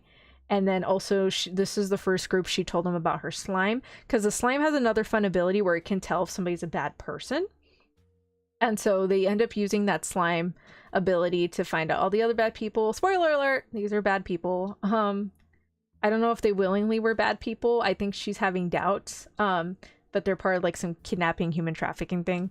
Anyways, so I think the adventurers are going to take her in, and she's probably going to have to admit to them like, hey, I have no stars.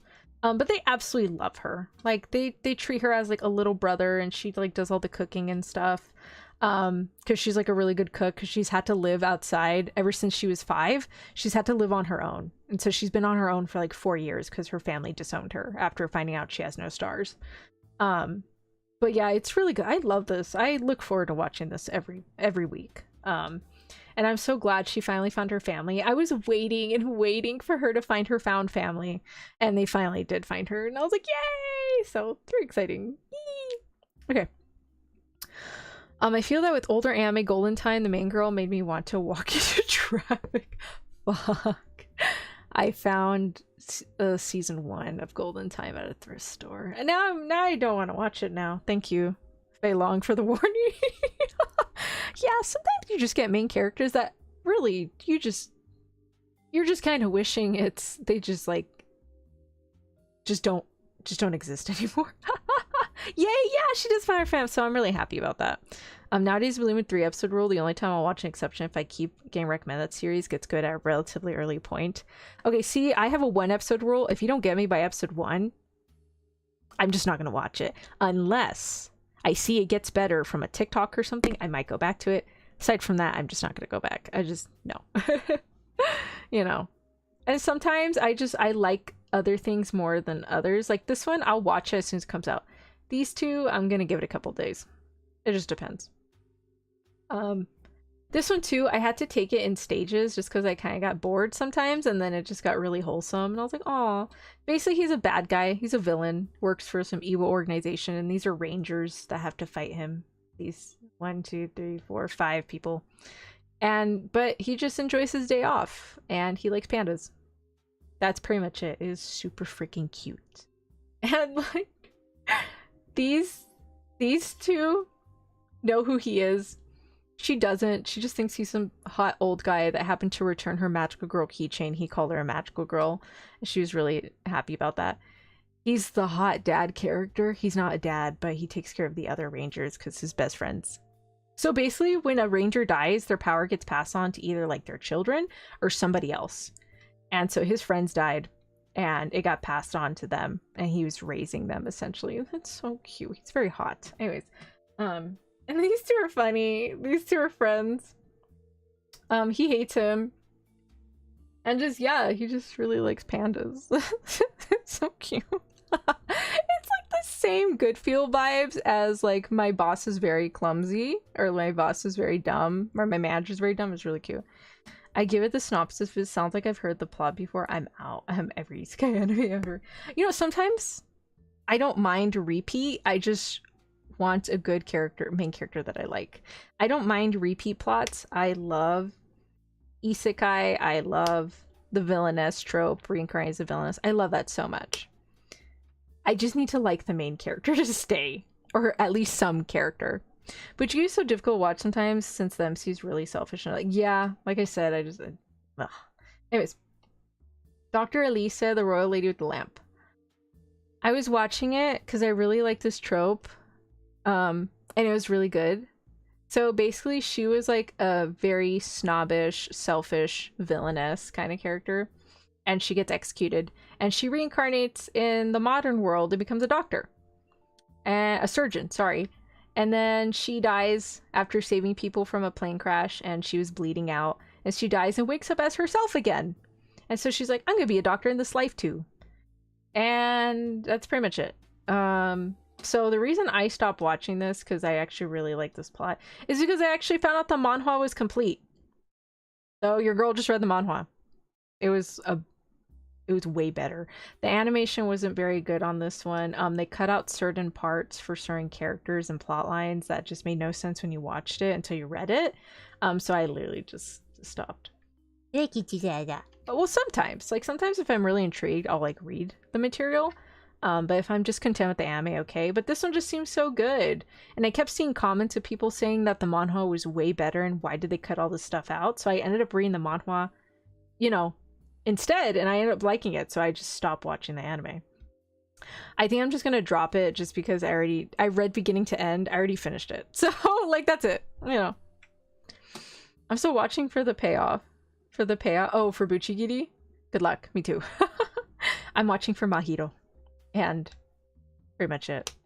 Alright, I feel that there's definitely tropes. That's always gets me. Yeah, it's gotta pay off. So an isekai into a reverse isekai, that sounds interesting. Yeah, like she was... There's no fantasy either. It's really just like an old... Or was there fantasy? Oh fuck, I can't remember. Oh shit, I can't remember. I don't know if there was like magic elements, but she's a like... She's like, snobby villainess, dies, regular surgeon, and then goes back to her previous life. I feel like I've seen this plot before in like 2 other manhwa I've read. But yeah, it was very interesting and I actually really liked it. It's just I just don't think they did a good job with the anime adaptation. I think it could have been better and the animation just was not carrying it the way it should have. Because if you read the manhwa, the art style is actually really beautiful. So I don't know what happened. Alright, Fluffy Paradise. Fluffy, fluffy, fluffy. I like this one a lot. someone actually pointed out like the way this was adapted seemed very much like younger kids could watch it, and I was like, you know what, that makes sense, because in the manga, the everyone else's art styles is very sharp, but hers is round. But if you watch the anime, everyone's round, like very rounded art style, and I was like, oh, okay, this is like really cute. And at some point it was just okay, it's an office lady, she dies, God reincarnates her as like the daughter of the duke of this kingdom, this magic kingdom, and he's like, what ability do you want? She's like, I want to pet fluffy things. And so she has this ability that everything except humans instantly falls in love with her. So she like becomes friends with the dragon, friends with like the divine tiger, and friends with like all these other monsters. And she's basically pulling a Rimuru Tempest, where she's going to make her own monster kingdom and protect all the monsters and become friends with them and all that stuff and have them coexist with people. And it was really cute. I was getting a little bored near the end just because it's like, oh, they found a new monster. Oh, they're her friend. It got a little serious near the end just because like some of the monsters she was trying to protect, they died while escaping, which is all part of the plan. Like there was gonna be casualties, but she's like, no, I need to take responsibility and make sure my project succeeds. And it was like, it was cute. It was cute. I was getting a little bored later on, but it was still very cute and fun and fluffy, and oh, they're all so cute, the little like animals, they're adorable. I was like, yay. I mean, he has good qualities, he has no backbone. But like, why can't the MC just care about anyone else or themselves? Good qualities? Where? I must have not been wearing my glasses when I was watching it. I don't like him. Okay, didn't watch this one, okay, I was watching this one. This is actually really stupidly funny. It is very, very funny. And actually, there's a plot twist. He told him, hey, I can read minds. So I was like, whoa, okay, I didn't know we were gonna get this done in season 1. I didn't know you were gonna tell your boyfriend, they're dating now, that you can actually read minds. That was a plot twist I was so not expecting. Usually they keep that to themselves. My voice is going out. Oh dear. How many more do we have? Oh shit. Okay, I'll try and go through this fast. Yeah, I wasn't expecting that, like, at all. I was like, oh, okay, that's nice. Overall, it was just really funny. They're dorks. And then it's funnier too, because, okay, this is his best friend. At some point, he asks his best friend for advice. He's like, yeah, because you write a bunch of romance novels, so you must be, like, really well-versed in relationships. Come to find out, the guy's a virgin too, so he can read minds when he turns 30. It was so funny. He has a crush on a delivery guy. But yeah, this is actually just a really funny show to watch. Right now it's in drama, because he gets offered a promotion, but he has to move like 3 hours away. He doesn't know if he can keep up a long distance, so he rejects the offer. But then he gets upset. He's like, no, why are you rejecting the offer? You should accept the offer. Like, we can make long distance work. Don't just decide these things for me. You know, it's really cute. But I laughed a lot while watching the show. Sometimes the animation gets a little funky, but it's really funny. Hi, Double Meow. Welcome. I mean, shouldn't they be able to tell the difference from right and wrong and has some morals? Some morals. I can probably count the amount of morals he has on one hand. But as a person who's too self-centered, self-focused, pretty much. I'm Last Meow, but hi! Hey, Last Meow, welcome. Welcome back. How are you? I do work since the last anime. 'Tis time for the torture princess. I had manga to it. I recommend it if you're looking for more comedy series. I watched episode 1 and I got bored. I was like, I don't know. I was like, okay. Like, it seemed funny and I did want to watch it, but episode 1 kind of bored me a little bit. This one too, it seemed pretty interesting, but like, I ended up not liking any of the characters as much. She gave me like the old lady vibe. He gave me like the Inuyasha vibe. He just gave me some punk that's trying to make it big in the world, you know. In another account. Oh, okay. Hello, hi. Hello. Oh, I like her profile picture. It's pretty. Blue hair. 30 years of virginity and then you can read minds? Yeah, you're a virgin for 30 years and then you can read minds. If you touch the person, you can read their mind. And then sometimes if the room, like if you're in a room or a sauna where like there's like a lot of steam and sweat or something, you can read minds like that. I did not explain that. I was a little confused. He can somehow read his mind while they were at an onsen for a company dinner thing or a company business trip or whatever. Are you up to on Buchigiri? I'm not. I haven't seen the last episode. I mean, the recent episode. I just know she feels bad for him because his brother died. But yeah. Anyways, I tried to watch this. I got bored after season 1. I got 2 episodes in. I got bored. But it's still really good though. Just trust me. Like, I know it's good. I'll get back to it later. Holy shit, this one. Oh wow. Okay, so I've seen this manga at Barnes & Nobles. It's really pretty art style, and I had been wanting to read it. And touching another person, ew. Like, you have to make like skin contact with them. Like, say they're handing you a bag and you accidentally touch their fingers, he can read their mind. Or if they touch his shoulder. And I don't think he needs to actually touch them with the skin. I think he can just like be sort of close, because I've seen him where he's touched like where he's like touched his shoulder or something, or his back, and he can like read his mind or something. So I guess it just kind of depends. Okay, this one pissed me off. So this one annoyed me, but it wasn't like, this was so annoying just because it is a romance anime. I am subjected to seeing this character every single second on screen versus like side things that you can go here, or like they'll have more focus on the other side characters instead of the main character, you know. But this was like, I was being forced to watch the main character, and I was like, oh god, no, we're not doing this today.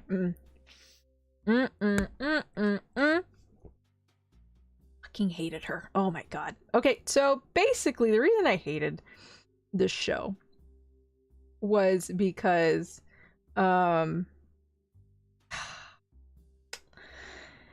I love Fruits Basket, and I love Kami-sama Kiss. I love Kami-sama Kiss. It's my absolute favorite.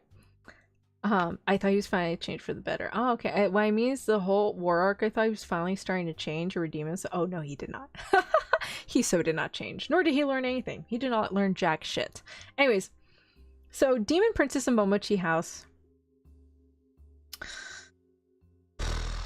It was like trying to be Kami-sama Kiss. She was trying to be Nanami and Toru, but in the most annoying fashion imaginable. So these two are the same dude. He can just transform into a fox. Basically, her house, Momochi House, their house is situated on the border of like the supernatural. That's what pissed me off the most. So their house is like on the border of the supernatural. Like supernatural and then the regular world. I believe, I don't know anything, this from episode 1, I believe her family might have given her up. So she's an orphan, so I believe her family gave her up because they didn't want her to get hurt. Because for the Momochi house, someone has to stay at that house. So if I'm getting this correctly, I think the family took in this guy. So now he is forever linked to the house, and he cannot leave the mansion. He cannot leave the area. He has to stay there forever and basically be the guard, the keeper of this gate of sorts. And so she gets some really weird, sketchy, mysterious letter saying, hey, your parents left you this house. And yeah, it's your house now. But like, there's no legal proceedings for it. She just gets a random letter saying, oh, this house belonged to your parents, it's yours now. Nothing else. Nothing else. I was like, that is weird. Okay, so she goes and she's like, okay, well, this is my house now. And she runs into this dude and like 2 other gentlemen. They're fighting. They serve him, and he hates wearing clothes for some reason. So they're fighting, and she's like, what are you all doing here? Are you guys squatters? Like, why are you in my house? Get the hell out of my house. And they're like, no, you need to get the hell out because you can't be here. It's dangerous. Get out. And she's like, no, I'm gonna stay. And then I think they let her stay for the night, and she gets so scared because there's like a ghost outside. It's just him talking or something outside. She's like, oh my god, there's a ghost. And so the next day she starts cleaning the house, and she's like, no, this is my house, I'm gonna stay. And they're like, no, you really have to go because like it is very dangerous for you to be here. You cannot stay here. You need to leave. And they're like, oh, so that's super sketch. You just got a random weird letter saying this is your house. And so they're actually like, they were meant to stay. They're the guardians of the house essentially. So I am pretty positive her parents left him there. Like, they adopted him and left him there so he can guard the house, so she wouldn't have to guard it. She was the only child of the Momochi clan, but they're like, it's not a good idea. So There's like a bunch of cute little yokai that stay there, and they're like really friendly with everybody, and she's like, oh my god, they have a nice family, I want to be part of this family. And they're like, okay, no, you still have to leave, like we can't have you here. And so like you have to get out, like this is dangerous. So she like runs away crying 'cause she feels like they're kicking her out of their family, that they don't want her there. And so she runs into this giant monster that broke its seal. He's like, oh my god, the Momochi blood. Like, to think I would find somebody here. Awesome. So he's gonna eat her, right? Antonia, I think you're getting very heated now. I'm getting very extremely heated. So he's gonna eat her, and she almost dies. So he comes out and saves her. And she's like, oh my gosh, I just almost died. Well, I'm gonna stay in this house, and I'm gonna make you guys my family. And I'm gonna stay in this house no matter what. It's my house. He's like, you just almost died. And she's like, well, I'm gonna stay anyways. Because this is the only one thing that connects me to my family. Like, I know my parents love me because they left me this house. It's like, okay, they did, I don't think they left you that house. But she's just really fucking annoying. I was like, damn, at least Nanami tried to leave, but she kind of accidentally became God, and she's like, damn. Okay. Like, yes, Nanami had some points where she just did not want to go through with, like, Tomoe's, like, protection stuff. Because it was like, I'm just trying to be a normal high school girl. But she was, like, kind of, like, just very much thrown into it. And she tried to leave. Okay, she tried. And then Toru's just, like, a really big, cute sweetheart. You know, like, people were just offering to help her. And she didn't accept it at first. But they're like, no, we insist. You know, so they had to, like, kind of persuade her into letting other people help her. Like, she has to be persuaded to receive help from others, you know?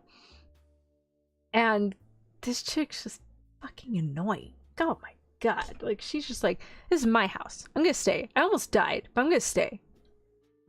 And I'm like, okay, girl, I don't think you cleaning a house full of yokai is gonna save you from monsters and shit. You know, like, I don't think... And, like, these two are just kind of angry because they want him to be free, but he can't. He's like, no, I gotta stay and protect the house because I literally cannot leave. That is my role. That is what... It's like those roles where, like, you adopt a kid because you want them to do something for you. It's like, oh, you're gonna take over his area. You're gonna be a bodyguard. You're gonna marry my child. Like, you know, that's just... Yeah, that's just kind of something that's just the only reason he got taken in by them was for him to be there. So I was just, she's annoying. I don't like her. I don't like her. So I never continued this. Anyways, okay, so this is about their son. I actually never finished Shaman King, so I'm not too sure. She sounds like a squatter, alright. I know! She's an annoying little brat. That's all she is. Anyway, so I did not watch Kingdom. High Card Season 2. I mentioned this yesterday. So, where is he? Is that him? I think that's him. Okay, I think that's him. Main character, this guy, his name is Finn. There's like these magic cards in this kingdom called Forland, and basically these magic cards the royal family kept, but then these bad guys broke in, stole the cards exploded, it traveled around the country, and so this organization, High Card, is trying to get them back. And so main character had one of the cards, he gets recruited into High Card, and High Card is trying to get the cards back to give back to the royal family, all while this mafioso family called the Klondikes is trying to get the cards and do something. Basically, the cards were created by a wizard, and the wizard's like, it was very much a King Arthur story where the wizard raised a young kid who became king, and the wizard gave 52 card abilities to these knights. The knights fought the invaders that were invading their country, and the head knight, like the main guy, he wanted to take over the kingdom. So he was trying to do a rebellion and go against the king, the young kid, and he wanted to kill him. But then the knight of the Two of Spades, I think that's what he shows up and defends the king, and all the other knights are like, yeah, you're right, this commander dude's kind of like batshit crazy, let's kill him. So they kill him, seal his soul in one of the cards, and basically got locked away. So basically the big mean knight commander's soul got so crazy it's trying to kill destroy the Joker card, which is gonna like destroy the other cards, I think, if I remember correctly.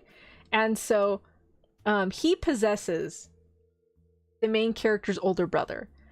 And the mafioso family, when they went to go get the card, they're like, oh, hey, the brother can use the card now. We're just going to kill his family. So they killed the main character's parents, and they were going to kill the main character, but then, like, the brother protected him, and the mafioso guy's like, okay, fine, we'll leave the kid alone. That's fine. And so Finn ended up getting adopted. This bad guy right here manipulates the memories of the main character and the brother. And so the brother works for the evil bad guys. But here's the plot twist I experienced on Monday. The brother actually knew that they were related. Like, oh, that's my younger brother, Finn.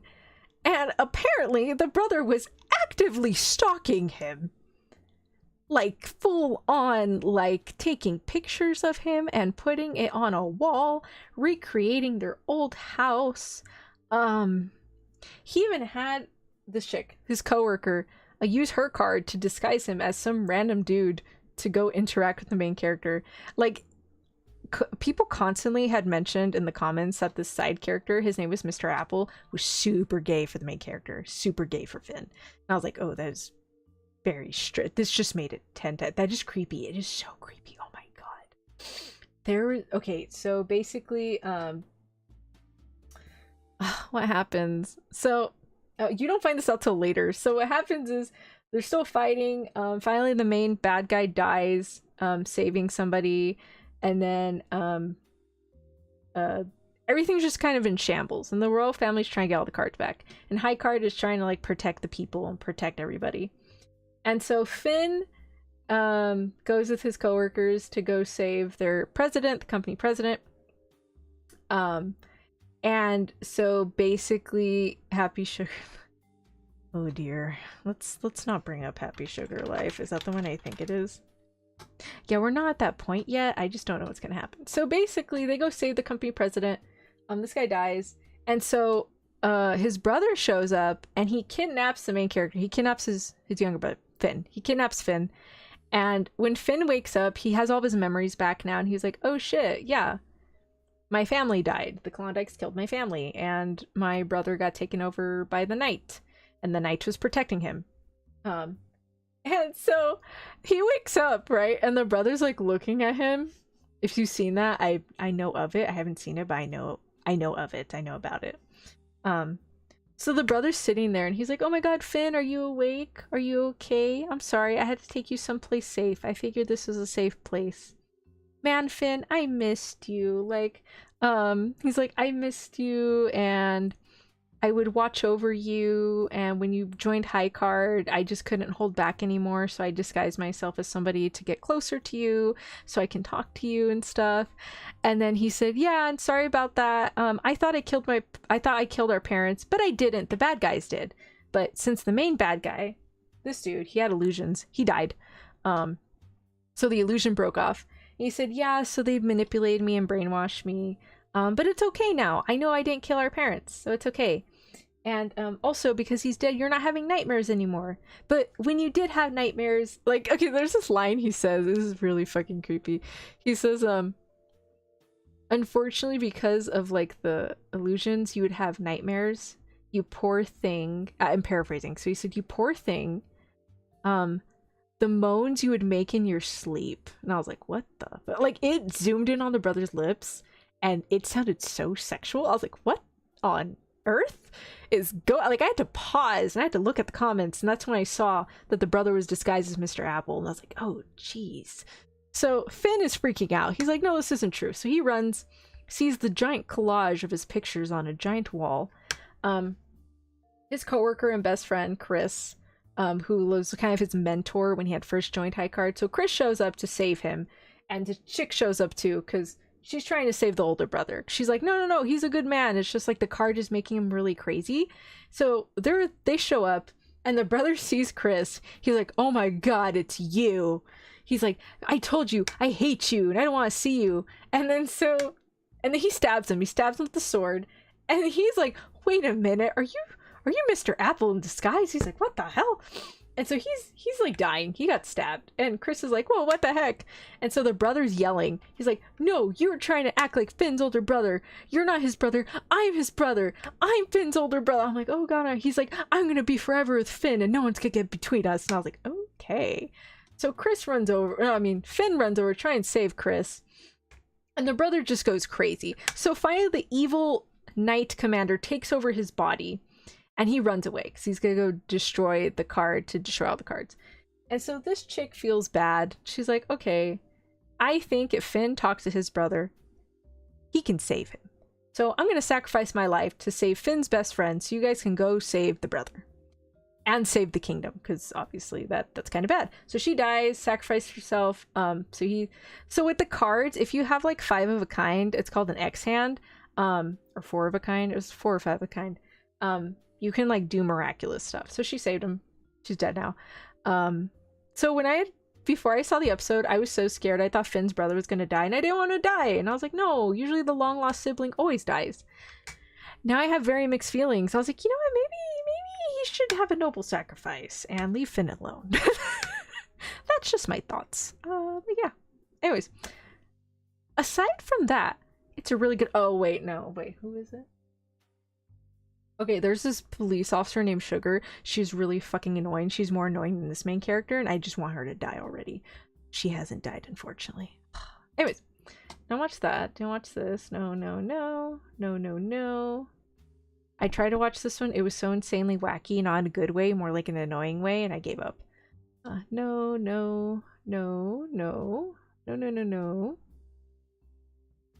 This is really good. I hope they continue it. I need a season 2, please.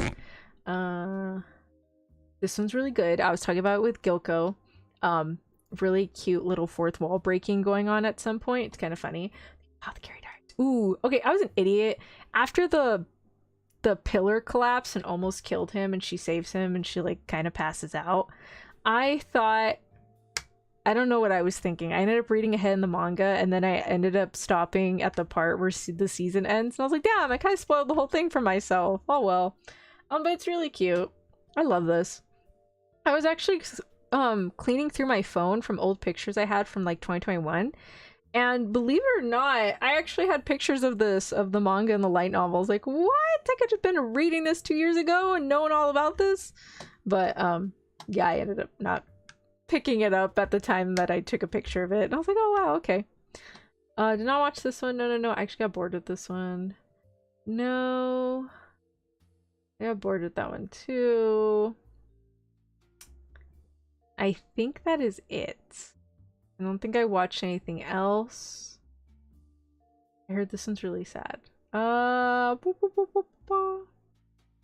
I watch this one? I don't think I did. Let's see. Yep, no, that's it. Okay, cool. And we're done. Wait, what girl sacrifice? Oh, Burst? She was part of the evil organization. She was always with the brother. She's right here. So she died. She's dead now. Like dead. Sometimes with these crazy stories and we're drugs really cool in Japan. Alright, I've been avoiding Susanoo Freedom because it topped Fullmetal Alchemist in ratings. I'm salty, but is it worth it? Fei Long, I'm not saying this as a VTuber.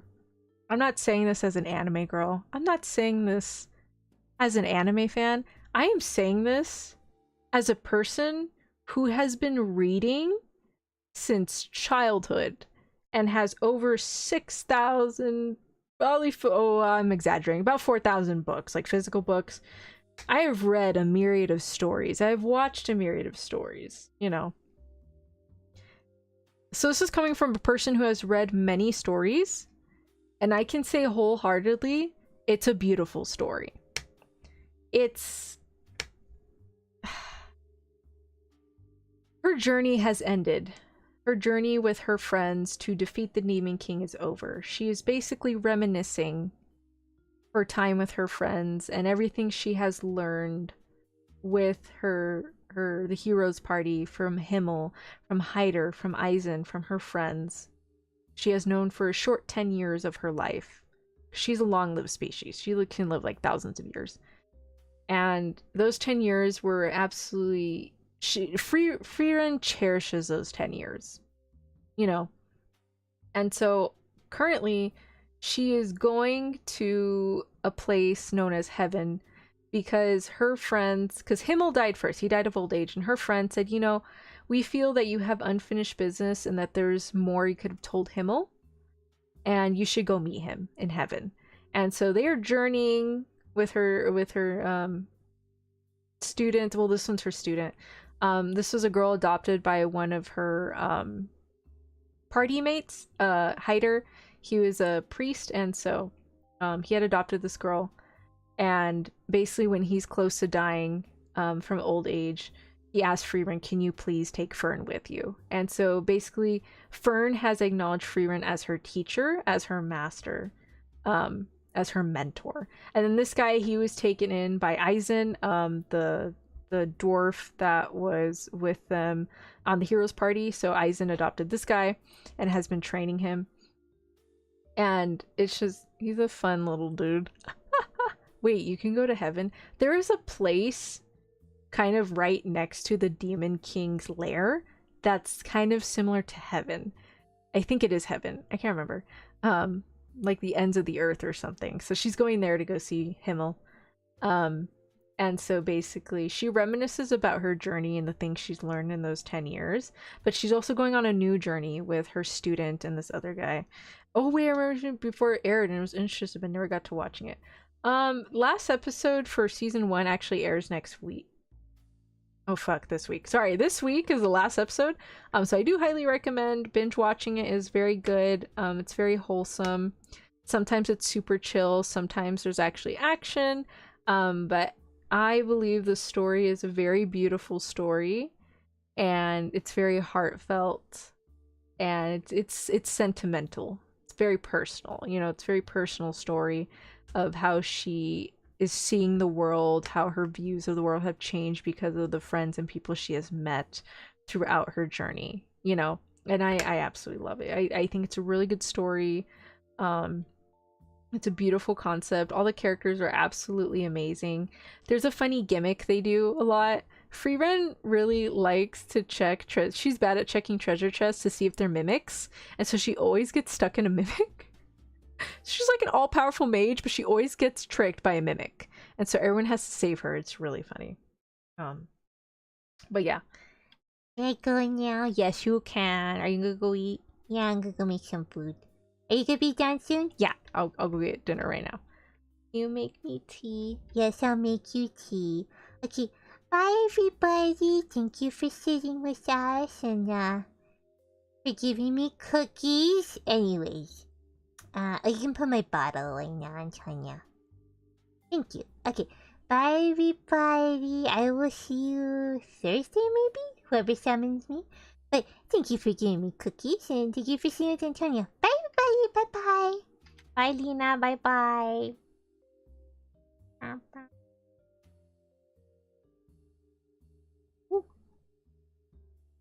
Alright. Oh, man. That was... Oh, wait. Hold on. I gotta... Wait. There we go. Okay.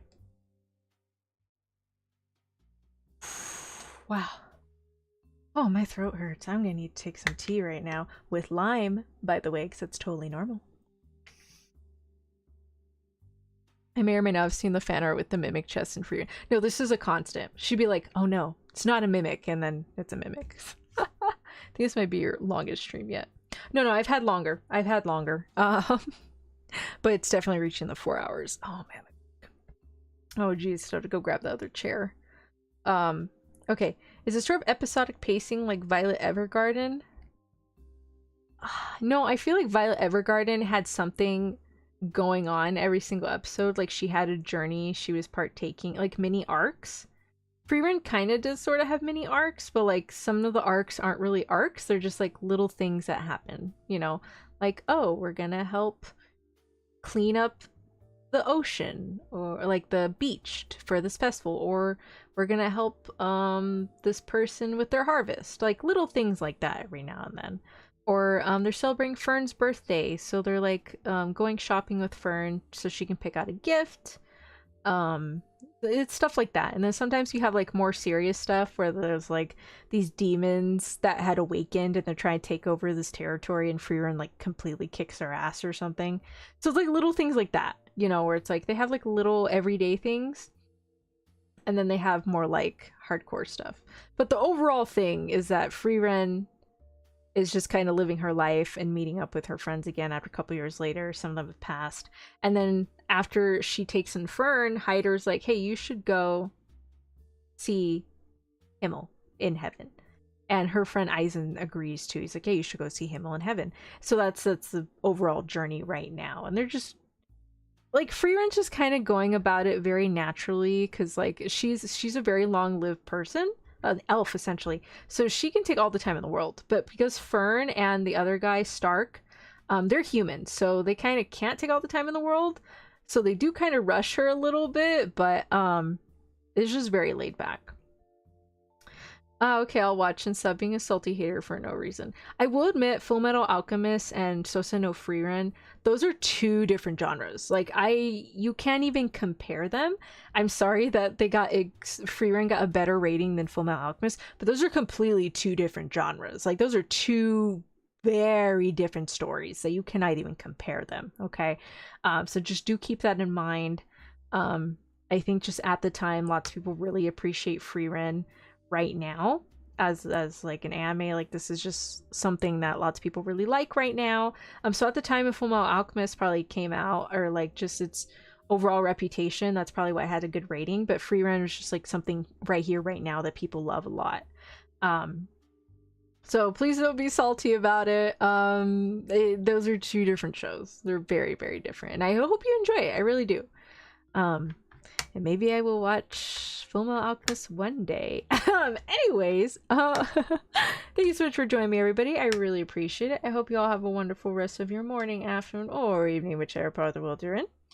Yeah, it's all good and fine. No, I got you. But like, I'm just letting you know that it is pretty good. But they're like two different shows. What was it? So I think you're gonna enjoy it. I think you'll love it, Fei Long. You got this. If I had to recommend any other anime that I've seen lately,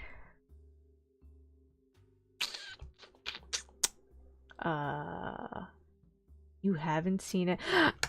Bye chat. Thank you so much. Love you guys. I'll see you tomorrow. Bye Valentinis. Bye. Love you. Bye.